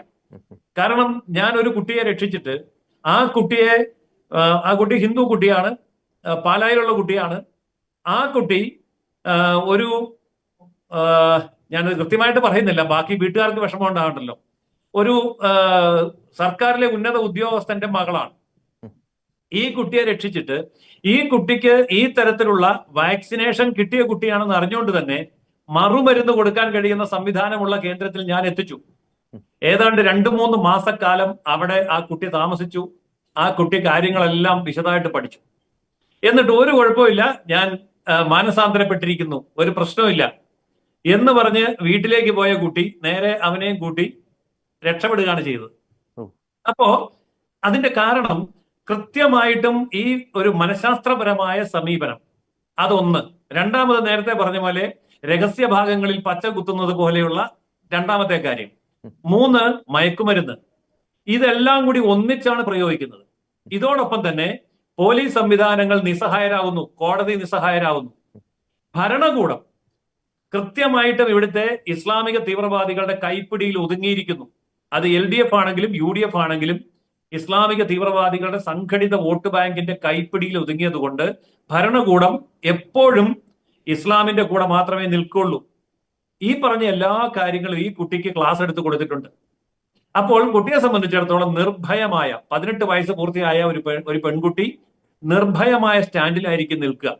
2 രീതിയിൽ നിൽക്കും. ഒന്ന്, രക്ഷപ്പെടാൻ കഴിയാത്ത വിധം സ്വന്തം വീട്ടുകാര് ഈ പെൺകുട്ടിയെ കസ്റ്റഡിയിൽ എടുത്തു എന്ന് കണ്ടാൽ അവർക്ക് കീഴടങ്ങിയതായിട്ട് അഭിനയിച്ചുകൊണ്ട് നല്ല കുട്ടിയായിട്ട് നിൽക്കും. അപ്പോ വീട്ടുകാർ ഓർക്കും രക്ഷപ്പെട്ടല്ലോ, ഒരു കുഴപ്പമില്ല, എന്നാൽ ഇനിയിപ്പോ അവളൊന്ന് പുറത്തിറങ്ങിക്കോട്ടെ. പുറത്തിറങ്ങുന്ന ആദ്യത്തെ ചാൻസിൽ തന്നെ പോകും. ഒരു കുട്ടി, ഞാൻ ആ സ്ഥലപ്പേര് പറയുന്നില്ല, ഇതുപോലെ കീഴടങ്ങി എല്ലാം അംഗീകരിച്ചു വീട്ടിൽ വന്നു. ഇനി പഠിച്ചുകൊണ്ടിരുന്ന പരീക്ഷ പൂർത്തിയാക്കാൻ തീരുമാനിച്ചു എന്ന് പറഞ്ഞ് രാത്രി 2 മണി 3 മണി വരെ ഇരുന്ന് പഠിക്കുന്നു. അമ്മ കാവലിരിക്കുന്നു. അങ്ങനെ ഒരാഴ്ച കഴിഞ്ഞു, 2 ആഴ്ച കഴിഞ്ഞു, ഒരു കുഴപ്പമില്ല. 2ാമത്തെ ആഴ്ച കഴിഞ്ഞ് 3ാമത്തെ ആഴ്ചയിൽ ആദ്യത്തെ ദിവസം 3 മണിയായപ്പോ അമ്മ പറഞ്ഞു, എനിക്ക് ഉറക്കം വരുന്നുണ്ട് മോളെ, എന്നാ നീ എപ്പോഴാന്ന് വെച്ചാൽ നിർത്തിക്കോ എന്ന് പറഞ്ഞിട്ട് അമ്മ പോയി കിടക്കുന്നു. 15 മിനിറ്റിനകം ഈ പെൺകുട്ടി പുറകിലത്തെ വാതിൽ തുറന്ന് ബൈക്കിൽ കയറി രക്ഷപ്പെടുന്നു. ബൈക്ക് അവിടെ വന്നു കഴിഞ്ഞു. അപ്പോഴേക്കും ഇത്ര വെൽ പ്ലാൻഡ് ആയിട്ടുള്ള ആസൂത്രണമാണ് ഇതിന്റെ പിന്നിലുള്ളത്. കാരണം ഇത് അന്താരാഷ്ട്ര തലത്തിൽ ഇന്ത്യക്ക് പുറത്തേക്ക് ഈ കുട്ടിയെ കൊണ്ടുപോകണമെന്ന് വെച്ചാൽ ഇന്ത്യക്ക് പുറത്തേക്ക് കൊണ്ടുപോകും. ഏത് രാജ്യങ്ങളിൽ ഏതെവിടെ കൊണ്ടുപോയി എന്ത് ചെയ്യണമെന്നുള്ളതൊക്കെ അന്താരാഷ്ട്ര തലത്തിലുള്ള വലിയ ഗൂഢാലോചനയാണ്. എന്റെ ഒരു അഭിപ്രായം ഇത്രയാണ്. ലവ് ജിഹാദിന് വേണ്ടി സംസ്ഥാന തലത്തിലും അഖിലേന്ത്യാ തലത്തിലും നിയമനിർമ്മാണം ഉണ്ടായേ പറ്റൂ. ആ നിയമനിർമ്മാണത്തിൽ ഓരോ പെൺകുട്ടിയും വിവാഹം കഴിക്കപ്പെട്ട് കഴിഞ്ഞാൽ പിന്നെ എന്ത് സംഭവിക്കുന്നു എന്നുള്ളത് അന്വേഷിക്കാൻ പോലും വ്യവസ്ഥ വേണം. കാരണം വിവാഹം ചെയ്തു, ആ കുട്ടിയെ ഉപേക്ഷിക്കുന്നു, അടുത്ത വിവാഹത്തിന് വേണ്ടി അവൻ പോകുന്നു. അങ്ങനെ 2, 3, 4 തവണ വിവാഹം കഴിക്കും തോറും ഇവൻ സമ്പന്നനായിക്കൊണ്ടിരിക്കുന്നു. ഇതിനൊക്കെ ഒരു രീതിശാസ്ത്രം, ഒരു മെത്തഡോളജി കൃത്യമായിട്ടും ഡിസൈൻ ചെയ്തു വെച്ചിട്ടാണ് അന്താരാഷ്ട്ര ഭീകര സംഘടനകൾ ഇതിന്റെ പിന്നിൽ പ്രവർത്തിക്കുന്നത്. അതിന്റെ എല്ലാം അടിസ്ഥാനപരമായ കാരണം രാജ്യങ്ങളുടെ നിയമങ്ങളും അതിർത്തികളും ഒന്നും ഞങ്ങൾക്ക് ബാധകമല്ല, അള്ളാഹുവിന്റെ രാജ്യത്ത് എത്താൻ വേണ്ടി എന്തും ചെയ്യാൻ തയ്യാറായി നിൽക്കുക എന്നുള്ളതാണ്. ഇതിവിടുത്തെ ഇസ്ലാമിക സമൂഹത്തിനും ഇതിന് ഉത്തരവാദിത്വമുണ്ട് എന്ന് ഞാൻ പറയും. ഇസ്ലാമിക സമൂഹത്തിൽ നമ്മൾ ഈ പറയുന്ന ചർച്ച കേൾക്കുന്നവരോ നമ്മുടെ ആശയങ്ങളോട് യോജിക്കുന്നവരോ ആരെങ്കിലും ഉണ്ടെങ്കിൽ അവരെന്തുകൊണ്ടാണ് ധൈര്യമായിട്ട് ഇത് തള്ളിപ്പറയാത്തത്? ഇസ്ലാമിക സമൂഹത്തിൽ നിഷ്പക്ഷരുണ്ടെങ്കിൽ, ഇസ്ലാമിക സമൂഹത്തിൽ നല്ല മനുഷ്യരുണ്ടെങ്കിൽ അവർ ലവ് ജിഹാദിനെ തള്ളിപ്പറയാൻ മുന്നോട്ട് വരണ്ടേ? എന്തുകൊണ്ടാണ് വരാത്തത്? എന്തുകൊണ്ടൊരു ഇസ്ലാം മന്ത്രി, ഇസ്ലാം MLA, ഇസ്ലാം MP, ഇസ്ലാം പഞ്ചായത്ത് മെമ്പർ ഇതിനെതിരെ ഇസ്ലാമിന്റെ പേരിൽ ഇത് നടക്കുന്നത് ശരിയല്ല, ഈ പറയുന്ന ലവ് ജിഹാദിനെ ഞാൻ അനുകൂലിക്കുന്നില്ല എന്ന് പറയുന്ന ഒരു പഞ്ചായത്ത് മെമ്പറെ പോലും കാണിക്കാൻ പറ്റുന്നില്ലല്ലോ. അപ്പോൾ പാർട്ടി കോൺഗ്രസ് ആണെങ്കിലും കമ്മ്യൂണിസ്റ്റ് ആണെങ്കിലും പാർട്ടി ലീഗ് ആണെങ്കിലും SDPI ആണെങ്കിലും ഒരൊറ്റ അജണ്ട ഇതിന്റെ പിന്നിൽ കൃത്യമായിട്ട് പ്രവർത്തിക്കുന്നു എന്നുള്ളത് വ്യക്തമല്ലേ ആ സ്റ്റാൻഡിൽ നിന്ന്? ഇത് മുസ്ലിമിനെ തിരുത്തിയിട്ടോ ഒന്നും നമുക്ക് രക്ഷപ്പെടാൻ പറ്റില്ല. കൃത്യമായിട്ടുള്ള പ്രതിപ്രവർത്തനം രാഷ്ട്രീയ രംഗത്ത്, വോട്ട് ബാങ്കിന്റെ രംഗത്ത്, പൊതുരംഗത്ത്, ശക്തമായി പ്രകടിപ്പിക്കാൻ ഇതിന്റെ ഇരകളായി തീരുന്ന അമുസ്ലിങ്ങൾ, അത് ക്രിസ്ത്യാനിയാണെങ്കിലും ഹിന്ദു ആണെങ്കിലും മറ്റുള്ളവരാണെങ്കിലും ശക്തമായി രംഗത്ത് വന്നേ പറ്റൂ. നേരത്തെ ജോർജ് സൂചിപ്പിച്ചത് വളരെ ശരിയാണ്. ഏറ്റവും കൂടുതൽ ആക്രമിക്കപ്പെടുന്നത് സംഘടനാപരമായി ദുർബലമായിരിക്കുന്ന സമൂഹങ്ങളാണ്. ഇപ്പോ ഹിന്ദുവിലാണെങ്കിൽ ബ്രാഹ്മണ വിഭാഗം സംഘടനാപരമായി ദുർബലരാണ്. നായർ വിഭാഗം സംഘടന ഉണ്ടെന്നേ ഉള്ളൂ, സംഘടനയുടെ അടിത്തട്ടിലുള്ള പ്രവർത്തനങ്ങൾ ദുർബലമാണ്. എന്നാൽ ഈഴവ സമൂഹത്തിൽ നിന്ന് അത്ര പോകുന്നില്ല. കാരണം SNDPയുടെ അടിത്തട്ടിലുള്ള സംഘടന കുറെ കൂടെ ശക്തമാണ്. പോകുന്നില്ലെന്നല്ല, പോകുന്നുണ്ട്, എങ്കിലും താരതമ്യേന ജനസംഖ്യാനുപാതികമായിട്ട് കുറവാണ്. അപ്പോൾ ഇത് ഓരോ വിഭാഗത്തിലും നോക്കിയാൽ മനസ്സിലാവും. എനിക്കറിയുള്ള കാര്യങ്ങൾ പറഞ്ഞേ ഉള്ളൂ. എന്ത് തന്നെയാണെങ്കിലും അന്താരാഷ്ട്ര ഗൂഢാലോചന ഇതിന്റെ പിന്നിലുണ്ട്. ശാസ്ത്രീയമായിട്ടുള്ള മതപരിവർത്തനത്തിന് മുമ്പ് നടക്കുന്ന മനപരിവർത്തനം ഉണ്ട്. ഇതിന് മനഃശാസ്ത്രപരമായ സമീപനമുണ്ട്. ഇതിന് വൻതോതിലുള്ള ഫണ്ടിംഗ് ഉണ്ട്. ഇതിന് വൻതോതിലുള്ള ഇടതു വലതു മുന്നണികളുടെ ശക്തമായ പിന്തുണയുണ്ട്, അല്ലെങ്കിൽ നിശബ്ദമായിട്ടുള്ള സമ്മതമുണ്ട്. ബുദ്ധിജീവികൾ, പത്രപ്രവർത്തകർ, സാംസ്കാരിക നായകന്മാരെന്നൊക്കെ പറയുന്നവരെ ഈ ഭീകരവാദികൾ നല്ലവണ്ണം കാശ് കൊടുത്ത് കയ്യിലെടുത്തിട്ടുണ്ട്. മാധ്യമങ്ങൾ മുഴുവൻ ഇവരുടെ കോടിക്കണക്കിന് രൂപ മേടിച്ച് പോക്കറ്റിലിട്ടിട്ട് മിണ്ടാതിരിക്കുകയാണ്. കാരണം ലവ് ജിഹാദിനെതിരെ മിണ്ടിയിട്ടുണ്ടെങ്കിൽ കോടികൾ കിട്ടുന്ന പരസ്യം കട്ട് ചെയ്യുമെന്ന് പറഞ്ഞ് പേടിപ്പിച്ചിട്ടുണ്ട്. അതുകൊണ്ട് എല്ലാവരും പേടിച്ച് നിൽക്കുകയാണ്. അങ്ങനെ പേടിച്ചു നിന്നാൽ നമ്മൾ ഇല്ലാതാകുമെന്നുള്ള ബോധം നമ്മുടെ സമൂഹത്തിന് ഉണ്ടാവേണ്ടിയിരിക്കുന്നു. ഇരകൾ ഒന്നിക്കേണ്ടിയിരിക്കുന്നു. അപ്പോൾ മാത്രമേ ഇതിന്റെ അവസാനം ഉണ്ടാവുള്ളൂ എന്നാണ് എന്റെ അഭിപ്രായം. ഓക്കെ, വളരെ വ്യക്തമായിട്ട് ഭംഗിയായിട്ട് അത് അവതരിപ്പിച്ചു. ഫാദർ സെബിൻ, നേരത്തെ അഡ്വക്കേറ്റ് ജയസൂര്യൻ പറഞ്ഞ ചില പോയിന്റുകൾ, അതായത് ഈ മതപരിവർത്തനത്തിന് മുമ്പുള്ള മനപരിവർത്തനം, ഒപ്പം തന്നെ ഈ ബ്രെയിൻ വാഷിംഗ്, കൃത്യമായിട്ടുള്ള ഒരു ഇഞ്ചക്ഷൻ, ആ ഒരു വാക്സിനേഷൻ, വളരെ ശ്രദ്ധേയമായിട്ടുള്ളൊരു വാക്കാണ് അദ്ദേഹം ഉപയോഗിച്ചത്. അതൊക്കെ അത് ഒരു കൃത്യമായിട്ടുള്ള ഘടകങ്ങൾ തന്നെയാണ്. ഒരു ക്രിസ്ത്യൻ പശ്ചാത്തലത്തിൽ അല്ലെങ്കിൽ ഒരു സ്പിരിച്വലി നാം ചിന്തിച്ച് നോക്കുമ്പോൾ ഇത്തരം പല കേസുകളിലും ആദ്യമേ ഇവർ ഇത്തരത്തിലുള്ളൊരു വാക്സിനേഷൻ നടത്തുന്നതിന് മുമ്പ്, ഇപ്പം ക്രൈസ്തവരുടെ കാര്യമായിക്കോട്ടെ, ഈ ക്രിസ്തീയമായിട്ടുള്ള ചില ഫിസിക്കലായിട്ടുള്ള എലമെന്റ്സ് ഈ പെൺകുട്ടികളുടെ ശരീരത്തിൽ നിന്ന് അവർ എടുത്തു മാറ്റുന്നു. ഇപ്പം ക്രൈസ്തവരെ സംബന്ധിച്ചിടത്തോളം കൊന്ത, ബെന്തിങ്ങ, അത്തരത്തിലുള്ള കാര്യങ്ങൾ. ഹൈന്ദവരെ സംബന്ധിച്ചിടത്തോളം ഹൈന്ദവികമായിട്ടുള്ള ചില എലമെന്റ്സ് പെൺകുട്ടികളുടെ ശരീരത്തിൽ നിന്നും എടുത്തു മാറ്റുന്നു. അപ്പോൾ ഒരു ആഭിചാരത്തിന്റെ ഒരു പോയിന്റ് ഓഫ് വ്യൂവിൽ അത്തരത്തിലുള്ള ചില കെണികൾ ഇവിടെ നടക്കുന്നുണ്ടോ? അത്തരത്തിലുള്ള ഏതെങ്കിലും സംഭവങ്ങൾ അങ്ങയുടെ ശ്രദ്ധയിൽപ്പെട്ടിട്ടുണ്ടോ? അത് ഈ പറയുന്ന ഐഡിയോളജിക്കൽ ഇഞ്ചക്ഷനേക്കാളും ഒരു ഫാർ ആയിട്ടുള്ള, ഡേഞ്ചറസ് ആയിട്ടുള്ള, വളരെ ഗുരുതരമായിട്ടുള്ള ഒരു കാര്യം തന്നെ. അതുകൊണ്ടൊക്കെ ആയിരിക്കില്ലേ പലപ്പോഴും നേരത്തെ അഡ്വക്കേറ്റ് ജയസൂര്യൻ സൂചിപ്പിച്ചതുപോലെ കൃത്യമായിട്ടുള്ള ഒരു ട്രെയിനിങ്ങും ഒരു കൗണ്ടർ കൗൺസിലിങ്ങും ഒക്കെ കൊടുത്തതിന് ശേഷവും വീണ്ടും പല പെൺകുട്ടികളും തിരിച്ച് വേട്ടക്കാരുടെ ഒപ്പം പോകേണ്ടി വരുന്ന ദാരുണമായിട്ടുള്ള ഒരു സാഹചര്യം സംഭവിക്കുന്നത്? ഫാദർ സെബിൻ. 2021 ഞങ്ങള് നമ്മുടെ കുട്ടികളെ പഠിപ്പിക്കാൻ വേണ്ടിയിട്ട് ഇറക്കിയ ഒരു ഉപപാഠ പുസ്തകമാണിത്. സത്യങ്ങളും വസ്തുതകളും 33 ചോദ്യോത്തരങ്ങളിലൂടെ. ഇതിൽ 4ാമത്തെ പാർട്ട്, അതിന്റെ ടൈറ്റിൽ തന്നെ ഇതായിരുന്നു, പ്രണയക്കെണികൾ ഒരുങ്ങുന്നതെങ്ങനെ. അത് ഏകദേശം ഒരു 10-30ഓളം പേജ് ഈ ലവ് ജിഹാദുമായി ബന്ധപ്പെട്ട വിഷയങ്ങളാണ് നമ്മൾ ചർച്ചയ്ക്ക് വെച്ചത്. ഈ പ്രണയം സംഭവിക്കുന്നത്, അവരുപയോഗിക്കുന്ന തന്ത്രങ്ങൾ എന്താണ്, പെൺകുട്ടിയെ തിരഞ്ഞെടുക്കുന്ന 1ാമത്തെ ഘട്ടം, പരിചയപ്പെടുന്നതിന്റെ 2ാമത്തെ ഘട്ടം, ബന്ധം ദൃഢമാക്കുക എന്നതിന്റെ 3ാമത്തെ ഘട്ടം, 4ാമത്തെ ഘട്ടത്തില് വിവാഹത്തെക്കുറിച്ചുള്ള ചില ധാരണകൾ പങ്കുവയ്ക്കുന്നതുമായി ബന്ധപ്പെട്ട കാര്യങ്ങൾ. അതില് 5ാം ഘട്ടത്തിലാണ് വിവാഹ വാഗ്ദാനം, കൈവശം എന്ന് ഞങ്ങൾ പ്രത്യേകം ടൈറ്റിൽ വെച്ചിരുന്നു. അതിന് കാരണം, ഇത് ഒരു പുരോഹിതൻ എന്ന നിലയിൽ എനിക്ക് ആദ്യം ഒന്നും ഉൾക്കൊള്ളാൻ കഴിയുന്ന ഒരു കാര്യമായിരുന്നില്ല. ഈ കൈവശം, ക്രിസ്ത്യാനിയെ എങ്ങനെയാണ് കൈവശം ബാധിക്കുക? പക്ഷെ ഞങ്ങൾ ഡീല് ചെയ്ത കേസുകളിൽ ബഹുഭൂരിപക്ഷം കേസുകളിലും ഈ കൈവശം നടത്തിയിട്ടുണ്ട് എന്നുള്ളത് നമുക്ക് മനസ്സിലാക്കാൻ കഴിഞ്ഞിട്ടുണ്ട്. അത് ചില സമ്മാനങ്ങൾ കൊടുക്കുന്നതിലൂടെ ആയിരിക്കാം, ചില ഭക്ഷണ പദാർത്ഥങ്ങൾ നൽകുന്നതിലൂടെ ആയിരിക്കാം, ജ്യൂസ് കൊടുക്കുന്നതിലൂടെ ആയിരിക്കാം. ഇങ്ങനെയൊക്കെ ഈ ചെറുപ്പക്കാരനെ പ്രണയത്തിൽ നിന്ന് വിട്ടുപോകാൻ കഴിയാത്ത വിധം ഇവനെ ഗാഢമായിട്ട് പ്രണയിക്കുന്ന തരത്തിൽ ഒരു സ്ഥിതിവിശേഷത്തിൽ ഈ പെൺകുട്ടിയെ കൊണ്ടുവന്നെത്തിക്കുന്ന ചില പ്രയോഗങ്ങൾ ഞങ്ങൾ ശ്രദ്ധയിൽപ്പെട്ടു. ഇത് പറയുമ്പോൾ ചിലപ്പോൾ ആരെങ്കിലും ട്രോളുമായിരിക്കും. എനിക്ക് ട്രോളിയാലും കുഴപ്പമില്ല, പക്ഷെ ഇത് സത്യമായിട്ടുള്ള ഇനി ട്രോളിയാലും എനിക്ക് പ്രശ്നമില്ല. കാരണം ഞാൻ ഒത്തിരിയേറെ കുട്ടികളുടെ ജീവിതത്തിൽ ഇത് കണ്ടിട്ടുള്ള കാര്യമാണ്. അപ്പോൾ അതുകൊണ്ട് ഇത് ഒരു യാഥാർത്ഥ്യമാണ്. അപ്പൊ അതിൽ ഞങ്ങൾ മനസ്സിലാക്കിയ ഒരു കാര്യം എന്താണെന്നറിയോ, അതിനൊരു ദൈവശാസ്ത്രപരമായിട്ടുള്ള ഒരു ചിന്ത ഞങ്ങളുടെയൊക്കെ മനസ്സിലേക്ക് വന്നത്, വരപ്രസാദ അവസ്ഥയിലല്ലാത്ത സാഹചര്യത്തിൽ തിന്മ, പിശാച് ഒരു വ്യക്തിയെ കീഴടക്കും, ഒരു വിശ്വാസിയെ കീഴടക്കും എന്നുള്ളതാണ്. അപ്പോൾ അതിന് ഇവർ ചെയ്യുന്ന ടെക്നിക്ക് എന്താണ്? നമ്മളൊരു കാര്യം ഓർക്കണം. ഒരു മതവിശ്വാസി അടിസ്ഥാനപരമായിട്ട് അവന്റെ വിശ്വാസത്തിൽ നിലനിൽക്കാൻ വേണ്ടി ചെയ്യുന്നതാണ് ആചാരങ്ങളും അനുഷ്ഠാനങ്ങളും. അപ്പോ വിശ്വാസത്തിന്റെ പൂർണ്ണതയിൽ നിന്ന് ഒരു വ്യക്തിയെ അകറ്റാൻ എന്താണ് വഴി? ആചാര അനുഷ്ഠാനങ്ങളിൽ നിന്ന് ഒരു വ്യക്തിയെ അകറ്റുക. ഇവർ സാധാരണ ചെയ്യുന്ന ഒരു കാര്യം എന്താണെന്നറിയോ? ഈ കൊന്ത, നമ്മുടെ വെന്തിങ്, അതേപോലെ വിശുദ്ധരുടെ രൂപങ്ങൾ, ഇതൊക്കെ നമ്മളുടെ ഈ കുട്ടികളുടെ കയ്യിൽ നിന്ന് എടുത്തു മാറ്റുന്ന സാഹചര്യം ഉണ്ടാകും. രണ്ടാമത്, കുമ്പസാരിക്കാൻ ഇവർ സമ്മതിക്കുകയില്ല. കുമ്പസാരിക്കാൻ ഇവർ യാതൊരു വിധത്തിൽ സമ്മതിക്കില്ല. നമുക്കറിയാം കുമ്പസാരം എന്ന കൂദാശയിലൂടെ ലഭിക്കുന്ന വരപ്രസാദത്തിന്റെ പ്രസക്തി എന്താണെന്ന്. വിശുദ്ധ കുർബാനയിൽ നിന്ന് പരമാവധി ഇവരെ അകറ്റും. ഇത് ആത്മീയ തലത്തിൽ നിൽക്കുന്ന ഒരു കാര്യമാണെങ്കിൽ നമ്മുടെയൊക്കെ പള്ളിയോട് ചേർന്ന പരിസരങ്ങളെല്ലാം ഒരു കൂട്ടായ്മ രൂപീകരിക്കുന്ന സ്ഥലമാണ്. അതിന്റെ ഭൗതിക തലത്തിൽ എന്താണെന്നറിയോ? ഈ പെൺകുട്ടികളെ ക്രൈസ്തവ ഇടങ്ങളിൽ നിന്ന് പാടെ അകറ്റി ഒരു ഏകാന്തതയിലേക്ക് കൊണ്ടുപോകും. അങ്ങനെ സംഭവിക്കുമ്പോൾ സ്വാഭാവികമായിട്ടും ഈ പെൺകുട്ടി ക്രമേണ സോഷ്യലൈസ് ചെയ്യപ്പെടാത്ത സാഹചര്യം ഉണ്ടാകുമ്പോൾ ഈ പറയുന്ന പ്രണയിതാവിന്റെ സാഹചര്യങ്ങളിലേക്ക് അട്രാക്റ്റഡ് ആകാനുള്ള സ്ഥിതിവിശേഷം ഒരുക്കി വെക്കും എന്നുള്ളതാണ്.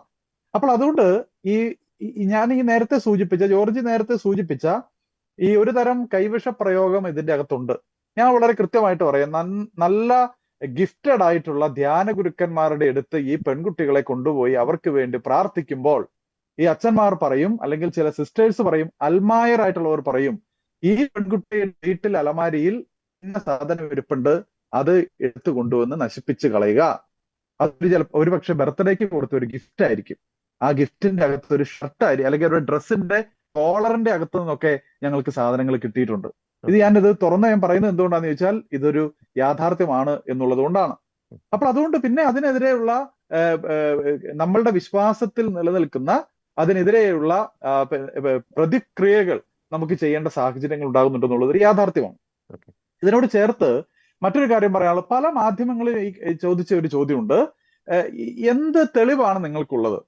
ഞാൻ വളരെ കൃത്യമായിട്ട് പറയാം. താമരശ്ശേരി രൂപത ക്രൈസ്തവരുടെ സാമൂഹിക ക്ഷേമ വിദ്യാഭ്യാസ പിന്നോക്കാവസ്ഥയെക്കുറിച്ച് പഠിക്കാൻ വേണ്ടി JB കോശി കമ്മീഷനെ നിയോഗിച്ചപ്പോൾ താമരശ്ശേരി രൂപതയിൽ നിന്ന് കൊടുത്ത റിപ്പോർട്ടിൽ ഒരു ഭാഗം ഈ ലവ് ജിഹാദ് എന്നാണ് ഞങ്ങൾ അതിന് ടൈറ്റിൽ ഇട്ടത്. കാരണം അന്ന് ഞങ്ങൾ ഏകദേശം 360ഓളം കേസുകൾ ഞങ്ങൾ ഡീൽ ചെയ്തിരുന്നു. അപ്പോൾ അതിന്റെ പശ്ചാത്തലത്തിൽ അതിന്റെ ഹിസ്റ്ററി എല്ലാം കൂടി എടുത്തു വെച്ചിട്ട് ഞങ്ങൾ JB കോശി കമ്മീഷന് ഒരു റിപ്പോർട്ട് സമർപ്പിച്ചു. ഇപ്പോൾ ഈ JB കോശി കമ്മീഷന്റെ റിപ്പോർട്ട് അവർ പുറത്തുവിടാൻ തയ്യാറാകുന്നില്ല. പക്ഷേ വിവിധ വകുപ്പുകൾക്ക് പഠനത്തിനായിട്ട് JB കോശി കമ്മീഷന്റെ റിപ്പോർട്ടിൽ നൽകിയിട്ടുള്ള 274 നിർദ്ദേശങ്ങളിൽ 48ാമത്തെ നിർദ്ദേശമായിട്ട് ആഭ്യന്തര വകുപ്പിന് കമ്മീഷൻ നൽകിയ നിർദ്ദേശം ഇപ്രകാരമാണ്. ഞാനത് വായിക്കാം. പെൺകുട്ടികളെ നിർബന്ധിത മതപരിവർത്തനത്തിന് വിധേയരാക്കുന്ന കേന്ദ്രങ്ങൾ ഉണ്ടോ എന്ന കാര്യത്തിൽ പോലീസ് സംവിധാനം ജാഗ്രത പുലർത്തേണ്ടതാണ്. അങ്ങനെ നിർബന്ധിത മതപരിവർത്തനം നടക്കുന്നുണ്ട് എങ്കിൽ അത് തടയുവാനും അങ്ങനെ ചെയ്യുന്നവർക്കെതിരായി നിയമ നടപടികൾ സ്വീകരിക്കാനും പോലീസിന് കർശന നിർദ്ദേശം നൽകണം. ഇത് JB കോശി കമ്മീഷൻ വിവിധ വകുപ്പുകൾക്ക് ആഭ്യന്തര വകുപ്പിന് നൽകിയിട്ടുള്ള നിർദ്ദേശമാണ്. അപ്പോ കമ്മീഷൻ ഈ വിഷയത്തെക്കുറിച്ച് കൃത്യമായിട്ട് പഠിച്ചിട്ടുണ്ട്. സംശയമുള്ളവർക്ക് കമ്മീഷനോട് പോയി ചോദിക്കാം ഈ തെളിവുണ്ടോ എന്ന്. അവർ തെളിവ് തരും. കാരണം അതൊരു ജുഡീഷ്യൽ സംവിധാനം കൂടിയാണല്ലോ. ഇനി ഞങ്ങൾ തന്നെ വിവിധ രൂപതകൾ ഇന്റലിജൻസ് വിഭാഗങ്ങൾക്ക് ഞങ്ങളുടെ റിപ്പോർട്ടുകൾ നൽകിയിട്ടുണ്ട്. അവർ ഇന്റലിജൻസ് വിഭാഗങ്ങൾ വളരെ കൃത്യമായിട്ട് പഠിച്ചതുകൊണ്ടാണ് ഈ PFI നിരോധനവുമായി ബന്ധപ്പെട്ട് എന്തുകൊണ്ട് ഈ സത്യസരണിയാണെന്നാണ് ഞാൻ മനസ്സിലാക്കുന്നത്, അതെന്തുകൊണ്ടാണ് പൂട്ടിച്ചത്? കാരണം അവിടെ ഈ സംഘടിതമായിട്ടുള്ള മതപരിവർത്തനം നടത്തുന്നു. ഇനി ഞാൻ ഒരു കാര്യം കൂടെ പറയാം. ഇതിനെക്കുറിച്ച് കൂടുതലായിട്ട് അറിയണമെന്ന് ആഗ്രഹമുള്ളവർ വിവരാവകാശം വെക്കട്ടെ. വിവരാവകാശം വെച്ചിട്ട് ഈ സത്യസരണി പോലെ അല്ലെങ്കിൽ ഈ ഔദ്യോഗികമായിട്ടുള്ള ഇസ്ലാമിക മതപരിവർത്തന കേന്ദ്രത്തിൽ ഓരോ വർഷവും മതപരിവർത്തനത്തിനായി എത്തിച്ചേരുന്ന പെൺകുട്ടികളുടെ ലിസ്റ്റ് അവരെടുക്കട്ടെ. ഇവിടെ സംവിധാനങ്ങളുണ്ടല്ലോ. അപ്പോ ഇത് ഞങ്ങള് ഈ എന്താണ് ഞാൻ പറഞ്ഞല്ലോ, ഒരു സമാന്തര പോലീസ് സംവിധാനം ഒന്നും ഇല്ലാത്ത സഭയ്ക്ക്, ഈ സഭാ സംവിധാനങ്ങൾക്ക്, ആത്മീയ നേതൃത്വങ്ങൾക്ക് ഇതിലൊക്കെ ഇത്തരത്തിൽ പ്രവർത്തിക്കാൻ ഒത്തിരി പരിമിതികളുണ്ട്. അതിനാണ് ഞങ്ങൾ ഈ പോലീസ് സംവിധാനങ്ങളെ ആശ്രയിക്കുന്നത്. ഞാൻ പറയുന്നത് ഈ വിഷയത്തിൽ ജുഡീഷ്യൽ അന്വേഷണം നടക്കട്ടെ. Yes. കൃത്യമായിട്ടുള്ള ജുഡീഷ്യൽ അന്വേഷണത്തിന് എന്തുകൊണ്ടാണ് ബഹുമാനപ്പെട്ട മുഖ്യമന്ത്രി ഉത്തരവിടാത്തത്? ഞങ്ങള് ഇവിടെ PC ജോർജ് ഈ വിഷയം പറഞ്ഞു. ഇന്നലെ KCBCയും സീറോ മലബാർ സഭയുടെ പബ്ലിക് അഫയേഴ്സ് ഡിപ്പാർട്ട്മെന്റും ഇത് സത്യമാണ്, അദ്ദേഹം പറഞ്ഞതിൽ കഴമ്പുണ്ട് എന്ന് പറഞ്ഞുകൊണ്ട് അദ്ദേഹത്തിന്റെ ആ പ്രസ്താവനയെ പിന്തുണച്ചു. അത് ഒരു വർഗീയ പരാമർശമായതുകൊണ്ടല്ല, മറിച്ച് ആ വിഷയം സത്യമാണ് എന്ന് ഇവിടെ സഭാ സംവിധാനത്തിന് അടിയുറച്ച ബോധ്യമുള്ളത് കൊണ്ടാണ്. ഞങ്ങൾ ആരും ഇവിടെ തീവ്രവാദത്തിന് കോപ്പ് കൂട്ടിയിട്ടില്ലല്ലോ. ഇവിടെ ഏതെങ്കിലും ഒരു പുരോഹിതനോ ഏതെങ്കിലും ഒരു മെത്രാനോ ഇവിടെ ഇതര മതസ്ഥരെ ഇല്ലായ്മ ചെയ്യണമെന്ന് ഇവിടെ പറഞ്ഞിട്ടുണ്ടോ? ഇതര മതസ്ഥരെ അവരുടെ ആചാരങ്ങളും അനുഷ്ഠാനങ്ങളും ഒക്കെ പാലിക്കുന്നത് ശരിയല്ല എന്ന് പറഞ്ഞിട്ടുണ്ടോ? ഏതെങ്കിലും ഇതര ദൈവങ്ങളിൽ അവർ വിശ്വസിക്കുന്നത് ശരിയല്ല, അവരുടെ ആചാരങ്ങളിൽ പങ്കെടുക്കുന്നത് ശരിയല്ല എന്ന് ഞങ്ങൾ പറഞ്ഞിട്ടുണ്ടോ? ഇല്ലല്ലോ. അതെല്ലാം ഒരു മതസൗഹാർദ്ദത്തിന്റെ അന്തരീക്ഷത്തിൽ നമുക്ക് കാണേണ്ടതാണെന്നേ ഞങ്ങൾ പറയാറുള്ളൂ. പക്ഷേ ഇവിടെ ഒരു കാര്യം കൂടി എനിക്ക് ചേർത്ത് വെക്കാനുള്ളത്, നിങ്ങൾ ശ്രദ്ധിച്ചിട്ടുണ്ടോ എന്നറിയില്ല, ഈ കഴിഞ്ഞ കാലങ്ങളിൽ ഇൻസ്റ്റഗ്രാമിൽ ഈ മുസ്ലിം സമുദായത്തിൽപ്പെട്ട വിദ്യാർത്ഥികൾ ഇതര സമുദായത്തിൽപ്പെട്ട അല്ലെ ക്രൈസ്തവരായിട്ടുള്ള ഹിന്ദുക്കളായിട്ടുള്ള പെൺകുട്ടികളുടെ നിർബന്ധമായിട്ട് തട്ടപിടിപ്പിച്ച് ഒരു ഒപ്പനപ്പാട്ടിന്റെ ബാക്ക്ഗ്രൗണ്ട് ഒക്കെ കൊണ്ടുവന്ന് ഈ പെൺകുട്ടികളെ ഈ തട്ടമിടിച്ച് അവരെ പർദ്ദ ധരിപ്പിക്കുന്ന സീനുകൾ നമ്മൾ കണ്ടിട്ടുണ്ട്. ഇവിടെ ഒരു ഹിന്ദുക്കളോ ഒരു ക്രിസ്ത്യാനികളോ ഇവരുടെ തട്ടം മാറ്റിയിട്ട് ഒരു കൊന്ത ഇട്ട് കൊടുക്കുന്ന ആരെങ്കിലും കണ്ടിട്ടുണ്ടോ? ഒരു കുറി വരച്ചു കൊടുക്കുന്ന ആരെങ്കിലും കണ്ടിട്ടുണ്ടോ? അപ്പൊ എന്തുകൊണ്ടാണ് ഈ പെൺകുട്ടികൾക്ക്, ഈ കൂടെ പഠിക്കുന്ന പെൺകുട്ടികൾക്ക്, ഈ മുസ്ലിം സമുദായത്തിലെ പെൺകുട്ടികൾക്ക് മാത്രം ഈ ഇതര മതസ്ഥരായിട്ടുള്ള പെൺകുട്ടികളെ ഇങ്ങനെയൊക്കെ ചെയ്യാൻ തോന്നുന്നത്? അത് സ്വാഭാവികമായിട്ട് സംഭവിക്കുന്നതാണെന്ന് നിങ്ങൾക്ക് തോന്നുന്നുണ്ടോ? എനിക്ക് തോന്നുന്നില്ല. അതത്ര നിഷ്കളങ്കമാണെന്ന് എനിക്ക് തോന്നുന്നില്ല. മറ്റൊരു കാര്യം ഞാൻ പറയാം. ഇപ്പോൾ ഇവിടെ ഈ നോമ്പ് കാലം ആരംഭിച്ചിരിക്കുന്നു. ഇൻസ്റ്റഗ്രാമിൽ സോഷ്യൽ മീഡിയയിൽ ഒന്ന് പ്രധാനപ്പെട്ട മാധ്യമങ്ങളിലൊക്കെ വാർത്ത വരികയാണ്, ഇതാ നോമ്പ് നോക്കുന്നു. ഇവിടെ ക്രിസ്ത്യാനികളുടെ നോമ്പ് നോക്കുന്ന സമയമാണ്, 50 നോമ്പ്. ഇവിടെ നല്ല അന്തസ്സായിട്ട് ഇവിടുത്തെ ക്രിസ്ത്യാനികള് ഇറച്ചിയും മീനും ഉപേക്ഷിച്ച് നോമ്പ് നോക്കുന്നുണ്ട്. അതൊന്നും ഇവിടെ ക്രിസ്ത്യാനികൾ ആരും സംഘടിതമായിട്ട് വാർത്തയാക്കുന്നില്ല. മറിച്ച് ഇവിടെ സോഷ്യൽ മീഡിയയിലൂടെ ഹിന്ദു പെൺകുട്ടികളെയും ക്രിസ്ത്യൻ പെൺകുട്ടികളെയും ഇതേപോലെ ഒരു ദിവസം മുഴുവൻ നോമ്പ് നോക്കിക്കുകയാണ്. ഞാൻ ഈ പറഞ്ഞു വരുന്നതിന്റെ കാര്യം എന്താണെന്ന് അറിയോ? ആചാര അനുഷ്ഠാനങ്ങൾ അതേതൊരു വിശ്വാസ സമൂഹത്തിന് വളരെ പ്രധാനപ്പെട്ടതാണ്. അപ്പോ ക്രൈസ്തവ വിശ്വാസത്തിലെയോ ഹൈന്ദവ വിശ്വാസത്തിലെയോ ഈ പെൺകുട്ടികളെ മുസ്ലിം സമുദായത്തിലെ ആചാര അനുഷ്ഠാനങ്ങളിലേക്ക് ആകർഷിപ്പിക്കാൻ വളരെ ബോധപൂർവമായിട്ടുള്ള ഒരു ശ്രമം നടത്തുന്നുണ്ട്. അത് ഒരു കെണിയാണ്. അത് അവരുടെ വിശ്വാസ മേഖലകളെ അവരുടെ സത്യവിശ്വാസത്തിൽ നിന്ന് അകറ്റാൻ വേണ്ടിയിട്ട് നടത്തുന്ന പരിശ്രമമാണ്. അടുത്ത ഘട്ടം ഞാൻ ഇതോടെ പറഞ്ഞിട്ട് അവസാനിപ്പിക്കാം. പിന്നെ അടുത്ത ഘട്ടം ഇവര് ഞങ്ങൾ ഈശോയിൽ വിശ്വസിക്കുന്നുണ്ട്. ഈശോയും ഈസാ നബിയും ഒന്നാണ്. ഈശോയും ഈസാ നബിയും ഒന്നാണെന്ന് പറയുന്നവർ എന്തുകൊണ്ടാണ് ഖുറാൻ എഴുതിയപ്പെട്ടതിനേക്കാൾ ഏകദേശം 600 വർഷങ്ങൾക്ക് മുൻപ് എഴുതപ്പെട്ട വിശുദ്ധ ബൈബിൾ പ്രഖ്യാപിക്കുന്ന ക്രിസ്തു എന്ന സത്യദൈവത്തെ അംഗീകരിക്കാത്തത്? ക്രിസ്തു വരും പ്രവാചകനാണെന്ന് മാത്രമല്ല അവർ പറയുന്നുള്ളൂ. അങ്ങനെയാണ് എങ്കിൽ അവർ ക്രിസ്തുവിനെ അംഗീകരിക്കുന്നുണ്ടെങ്കിൽ 600 വർഷങ്ങൾക്ക് മുൻപ് ക്രിസ്തുവിനെ അവരാരാണെന്ന് യഥാർത്ഥത്തിൽ അവതരിപ്പിച്ച ബൈബിൾ പറയുന്ന ദൈവത്വത്തെ, ക്രിസ്തുവിന്റെ ദൈവത്വത്തെ ഇവർ അംഗീകരിക്കുന്നുണ്ടോ? ഇല്ല. എന്നിട്ട് ഇങ്ങനെ തെറ്റിദ്ധാരണാജനകമായിട്ടുള്ള ചോദ്യങ്ങൾ ചോദിച്ച് ഈ കുട്ടികളെ കുഴപ്പിക്കുകയാണ്. ഒരൊറ്റ കാര്യം കൂടെ പറഞ്ഞ് ഞാൻ അവസാനിപ്പിക്കാം. പ്രശ്നം എവിടെയാണെന്നറിയോ? ഞങ്ങൾ ഈ പുസ്തകം ഇറക്കിയപ്പോ ഈ താമരശ്ശേരി രൂപതയിലെ കുറച്ച് കുട്ടികളുടെ മാതാപിതാക്കൾ വന്ന് പറഞ്ഞു, ഇത് വലിയ തീവ്രവാദമാണ് പഠിപ്പിക്കുന്നത്, ഇത് ഒരു തരത്തിൽ വർഗീയവാദമാണ് പഠിപ്പിക്കുന്നത്. അവരുടെ കുട്ടിക്ക് ഇതുപോലെ ഒരു അവസ്ഥ വന്നു കഴിഞ്ഞാൽ അവരിത് പറയില്ല. അവർക്ക് ഈ പറയുന്ന ആളുകളൊക്കെ സമൂഹത്തിലെ അല്പം പ്രമാണികളും പ്രധാനികളും ഒക്കെയാണ്. അതുകൊണ്ട് അവരുടെ കുട്ടികളെ ടാർഗറ്റ് ചെയ്യുന്നില്ല എന്നുള്ളതാണ് യാഥാർത്ഥ്യം. പക്ഷെ ഇവിടെ ചൂഷണം ചെയ്യപ്പെട്ട് കിടക്കുന്ന കുട്ടികളുണ്ട്. അവർക്ക് കൃത്യമായിട്ടുള്ള ബോധവൽക്കരണം നൽകേണ്ടത് ഈ കാലഘട്ടത്തിന്റെ ആവശ്യമാണ്. എങ്ങനെയാണ് ബോധവൽക്കരണം നൽകേണ്ടത്? ഈ മുസ്ലിം സമുദായത്തിൽ ആരാണ് ഈ ഇന്റർനാഷണൽ ലെവലിൽ ഉള്ള വ്യക്തി, അദ്ദേഹത്തിന്റെ പേര് ഞാൻ മറന്നുപോയല്ലോ, സക്കീർ ഹുസൈൻ ആണോ അദ്ദേഹത്തിന്റെ പേര്? സക്കീർ നായിക്കും കേരളത്തിൽ ഈ MM അക്ബറും മുഹമ്മദ് ഈസ പോലെയുള്ള ആളുകളും ഒരേ തരത്തിലുള്ള ചോദ്യങ്ങളാണ് ഈ കുട്ടികളോട് ചോദിച്ചുകൊണ്ടിരിക്കുന്നത്. അവരുടെ പിൻപറ്റി ഒരുപക്ഷെ ഇവരുടെ ഏതെങ്കിലുമൊക്കെ മതപഠനശാലകളിൽ ഇതേ ചോദ്യങ്ങൾ പഠിപ്പിക്കുന്നുണ്ടാകാം. എന്ത്? ക്രിസ്ത്യൻ കുട്ടികളോടും ഹിന്ദു കുട്ടികളോടും നിങ്ങൾ ഈ ചോദ്യങ്ങൾ ചോദിക്കണം. ഇങ്ങനെ ചോദ്യങ്ങൾ ചോദിച്ച് അവരെ നിങ്ങൾ ഉത്തരം മുട്ടിക്കണം. അങ്ങനെ ഉത്തരം മുട്ടിക്കഴിയുമ്പോൾ അവർക്ക് അവരുടെ വിശ്വാസത്തിൽ സംശയം ഉണ്ടാകും. അതുകൊണ്ട് സ്നേഹം നിറഞ്ഞ എന്നെ കേൾക്കുന്നവരോട് എനിക്കൊരു കാര്യം പറയാനുള്ളത്, നിങ്ങളുടെ മക്കൾക്ക് അറിവ് കൃത്യമായിട്ട് കൊടുക്കുക, വിശ്വാസത്തെക്കുറിച്ചുള്ള അറിവ് പറഞ്ഞു കൊടുക്കുക, സത്യമായിട്ടുള്ള കാര്യങ്ങൾ, കാത്തലിക് അപ്പോളജറ്റിക്സ് കൃത്യമായിട്ട് പഠിപ്പിച്ചു കൊടുക്കുക. അതല്ലെങ്കിൽ നാളെ ഇതിലും രൂക്ഷമായിട്ടുള്ള അപകടം നിങ്ങളുടെയൊക്കെ വീട്ടുപടിക്കൽ വന്ന് നിൽക്കുമ്പോൾ കരഞ്ഞ് ഞങ്ങളെ പോലെയുള്ള അച്ഛന്മാരുടെ അടുത്ത് വന്നിട്ട് ഒരു കാര്യം ഉണ്ടായില്ല. കാരണം ഞങ്ങൾക്കും ഒന്നും ചെയ്യാൻ കഴിയാത്തത്ര അപകടകരമായിട്ടുള്ള സാഹചര്യത്തിലേക്ക് ഇത് വീണുപോകും. ഞാൻ അല്പം ഗൗരവത്തിൽ ഇത് പറയുന്നത്, ഇത് ഗൗരവത്തിൽ മനസ്സിലാക്കുന്നതിന് വേണ്ടിയിട്ടാണ്. Thank you. വളരെ വളരെ ശക്തമായ ഭാഷയിൽ അങ്ങത് അവതരിപ്പിച്ചു. യെസ്, ശ്രീ ജോൺസൺ കൊച്ചുപറമ്പൻ, സമയം കഴിഞ്ഞിരിക്കുന്നു. അത് എന്നാലും ചുരുങ്ങിയ വാക്കുകളിൽ ഇതൊന്ന് വൈൻഡപ്പ് ചെയ്യാം. ഈ ഒരു വിഷയത്തെ പ്രതിരോധിക്കുവാൻ, കാരണം വളരെ ഗൗരവമായിട്ടുള്ള അപകടം, നമ്മൾ ചിന്തിക്കാവുന്നതിൽ അപ്പുറമുള്ള ഒരു അപകടം, അതിനെ പ്രതിരോധിക്കുവാൻ ഈ രാജ്യം അനുശാസിക്കുന്ന നിയമങ്ങൾക്കുള്ളിൽ നിന്നുകൊണ്ട് രാഷ്ട്രീയമായി, സാമുദായികമായി, നിയമപരമായി എങ്ങനെ ഈ ഒരു വളരെ ഗൗരവമേറിയ ഈ ഒരു തിന്മയെ നമുക്ക് അതിജീവിക്കാൻ കഴിയും? ചുരുങ്ങിയ വാക്കുകൾ. അതെ, സമയം അതിക്രമിച്ചിരിക്കുന്നു. ഈ ലവ് ജിഹാദുമായി ബന്ധപ്പെട്ട കാര്യങ്ങളുടെ ഏറ്റവും ആഴമേറിയ ഭാഗങ്ങളൊക്കെ ബഹുമാനായ വക്കീലും ബഹുമാനായ അച്ഛനും പറഞ്ഞിട്ടുണ്ട്. ഇപ്പൊ ചോദിച്ച ചോദ്യത്തിന് മാത്രം ഉത്തരം പറയാം. നിയമപരമായി, സാമൂഹികപരമായി എങ്ങനെ ഇതിനെ പ്രതിരോധിക്കാം എന്നതാണല്ലോ ചോദ്യം. അതെ, എങ്ങനെയാണ് നിയമങ്ങൾ സൃഷ്ടിക്കപ്പെടുന്നത്? ഒരു വ്യക്തിയോ ഒരു സംഘടനയോ അല്ല നിയമങ്ങൾ സൃഷ്ടിക്കുന്നത്. നിയമങ്ങൾ സൃഷ്ടിക്കുന്നത് നിയമനിർമ്മാണ സഭകളാണ്.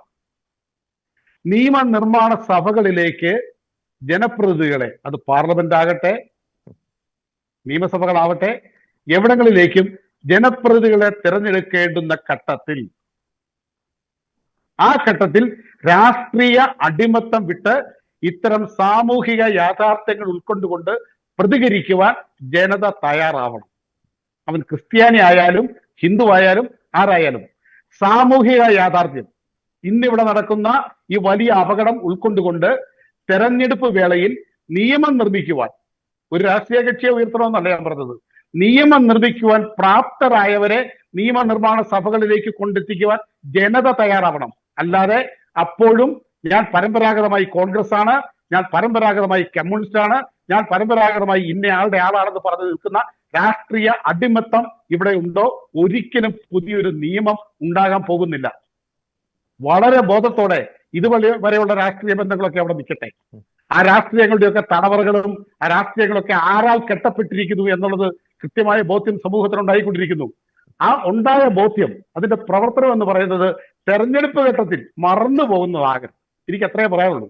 തെരഞ്ഞെടുപ്പ് ഘട്ടത്തിലാണ് നിയമനിർമ്മാണത്തിന് വേണ്ടി ഒരു പൗരൻ അവന്റെ അവകാശം ഉപയോഗിക്കുന്നത്. അവൻ നിയമം നിർമ്മിക്കുന്നത് അവന്റെ വോട്ടിലൂടെയാണ്. ആ ഭൂരിപക്ഷം യഥാർത്ഥ നിയമം കൊണ്ടുവരാൻ ആർക്ക് കഴിയുമെന്ന് ബോധ്യപ്പെട്ട് കൊടുത്താൽ മാത്രമേ ഈ പ്രശ്നത്തെ അതിജീവിക്കാൻ കഴിയൂ. അല്ലെങ്കിൽ എന്തും ഇങ്ങനെ ചർച്ച ചെയ്തുകൊണ്ട് പോകാം. നിയമപരമായ പല സംരക്ഷണങ്ങൾ കൊണ്ട് ഈ പ്രക്രിയ, ഈ ലവ് ജിഹാദ് അടക്കമുള്ള പ്രക്രിയകൾ ഇവിടെ നടന്നുകൊണ്ടേയിരിക്കും. ഇതിനെ അതിജീവിക്കാൻ നിയമം തന്നെ ഉണ്ടാവണം. ആ നിയമനിർമ്മാണത്തിലേക്ക് എന്ത് ചെയ്യണം എന്നുള്ള ജനം ബോധവാന്മാരാകണം. അത് മാത്രമേ എനിക്ക് പറയാം. യെസ്, വളരെ വ്യക്തമാണ്. കപട പുരോഗമനവാദത്തിന്റെ പേരിൽ, കപട മതേതരത്വത്തിന്റെ പേരിൽ, വോട്ട് ബാങ്ക് രാഷ്ട്രീയത്തിന്റെ പേരിൽ ഈ ലവ് ജിഹാദ് പോലുള്ള ആ ഒരു പ്രണയക്കെണിയെ തമസ്കരിക്കുവാൻ ശ്രമിക്കുന്നവർ തീർച്ചയായിട്ടും ഈ രാജ്യത്തെ നശിപ്പിക്കുന്ന ഒരു ചിന്താഗതി തന്നെയാണ് ഈ നാട്ടിൽ വളർത്തിക്കൊണ്ടിരിക്കുന്നത്. വേറൊരു തരത്തിൽ പറയുകയാണെങ്കിൽ രാജ്യദ്രോഹപരമായിട്ടുള്ള പ്രവൃത്തി തന്നെയാണ് നടത്തിക്കൊണ്ടിരിക്കുന്നത്. തീർച്ചയായിട്ടും ഇത്തരം പ്രവർത്തികൾ ചെയ്യുന്ന തീവ്രവാദ ശക്തികൾ, അവരെയാണ് നിലയ്ക്ക് നിർത്തേണ്ടത്. അല്ലാണ്ട് ഈ തീവ്രവാദ ശക്തികളെ കുറിച്ച് പറയുമ്പോൾ, ഇത്തരത്തിലുള്ള നിഗൂഢ ശക്തികളെ കുറിച്ച് പറയുമ്പോൾ ഇത് ഞങ്ങളെയാണ് ഉദ്ദേശിക്കുന്നത്, അല്ലെങ്കിൽ ഞങ്ങളുടെ സമുദായത്തെ മുഴുവൻ അടച്ച് ആക്ഷേപിക്കുകയാണ് എന്ന് പറയുന്നത് ഒട്ടും തന്നെ ശരിയല്ല. അത്തരം തീവ്രവാദ ശക്തികളെ നിലയ്ക്ക് നിർത്തുവാൻ, അവരെ തള്ളിപ്പറയുവാൻ ഈ നാട്ടിലെ എല്ലാ സമുദായങ്ങൾക്കും സാധിക്കട്ടെ, രാഷ്ട്രീയ നേതാക്കൾക്ക് സാധിക്കട്ടെ, ഭരണകൂടങ്ങൾക്ക് സാധിക്കട്ടെ എന്ന വ്യക്തമായിട്ടുള്ള നിലപാട് അറിയിച്ചുകൊണ്ട് ഇന്നത്തെ ബിഗ് ഡിബേറ്റ് വൈൻഡപ്പ് ചെയ്യുന്നു. ഈ ചർച്ചയിൽ വളരെ ശക്തവും ഗൗരവമായ ആശയങ്ങൾ പങ്കുവച്ച അഡ്വക്കേറ്റ് ശ്രീ ജയസൂര്യൻ, ഒപ്പം തന്നെ ഫാദർ സെബിൻ തുമ്മുള്ളിൽ, ഒപ്പം ശ്രീ ജോൺസൺ കൊച്ചുപറമ്പൻ, 3 പേർക്കും നന്ദി.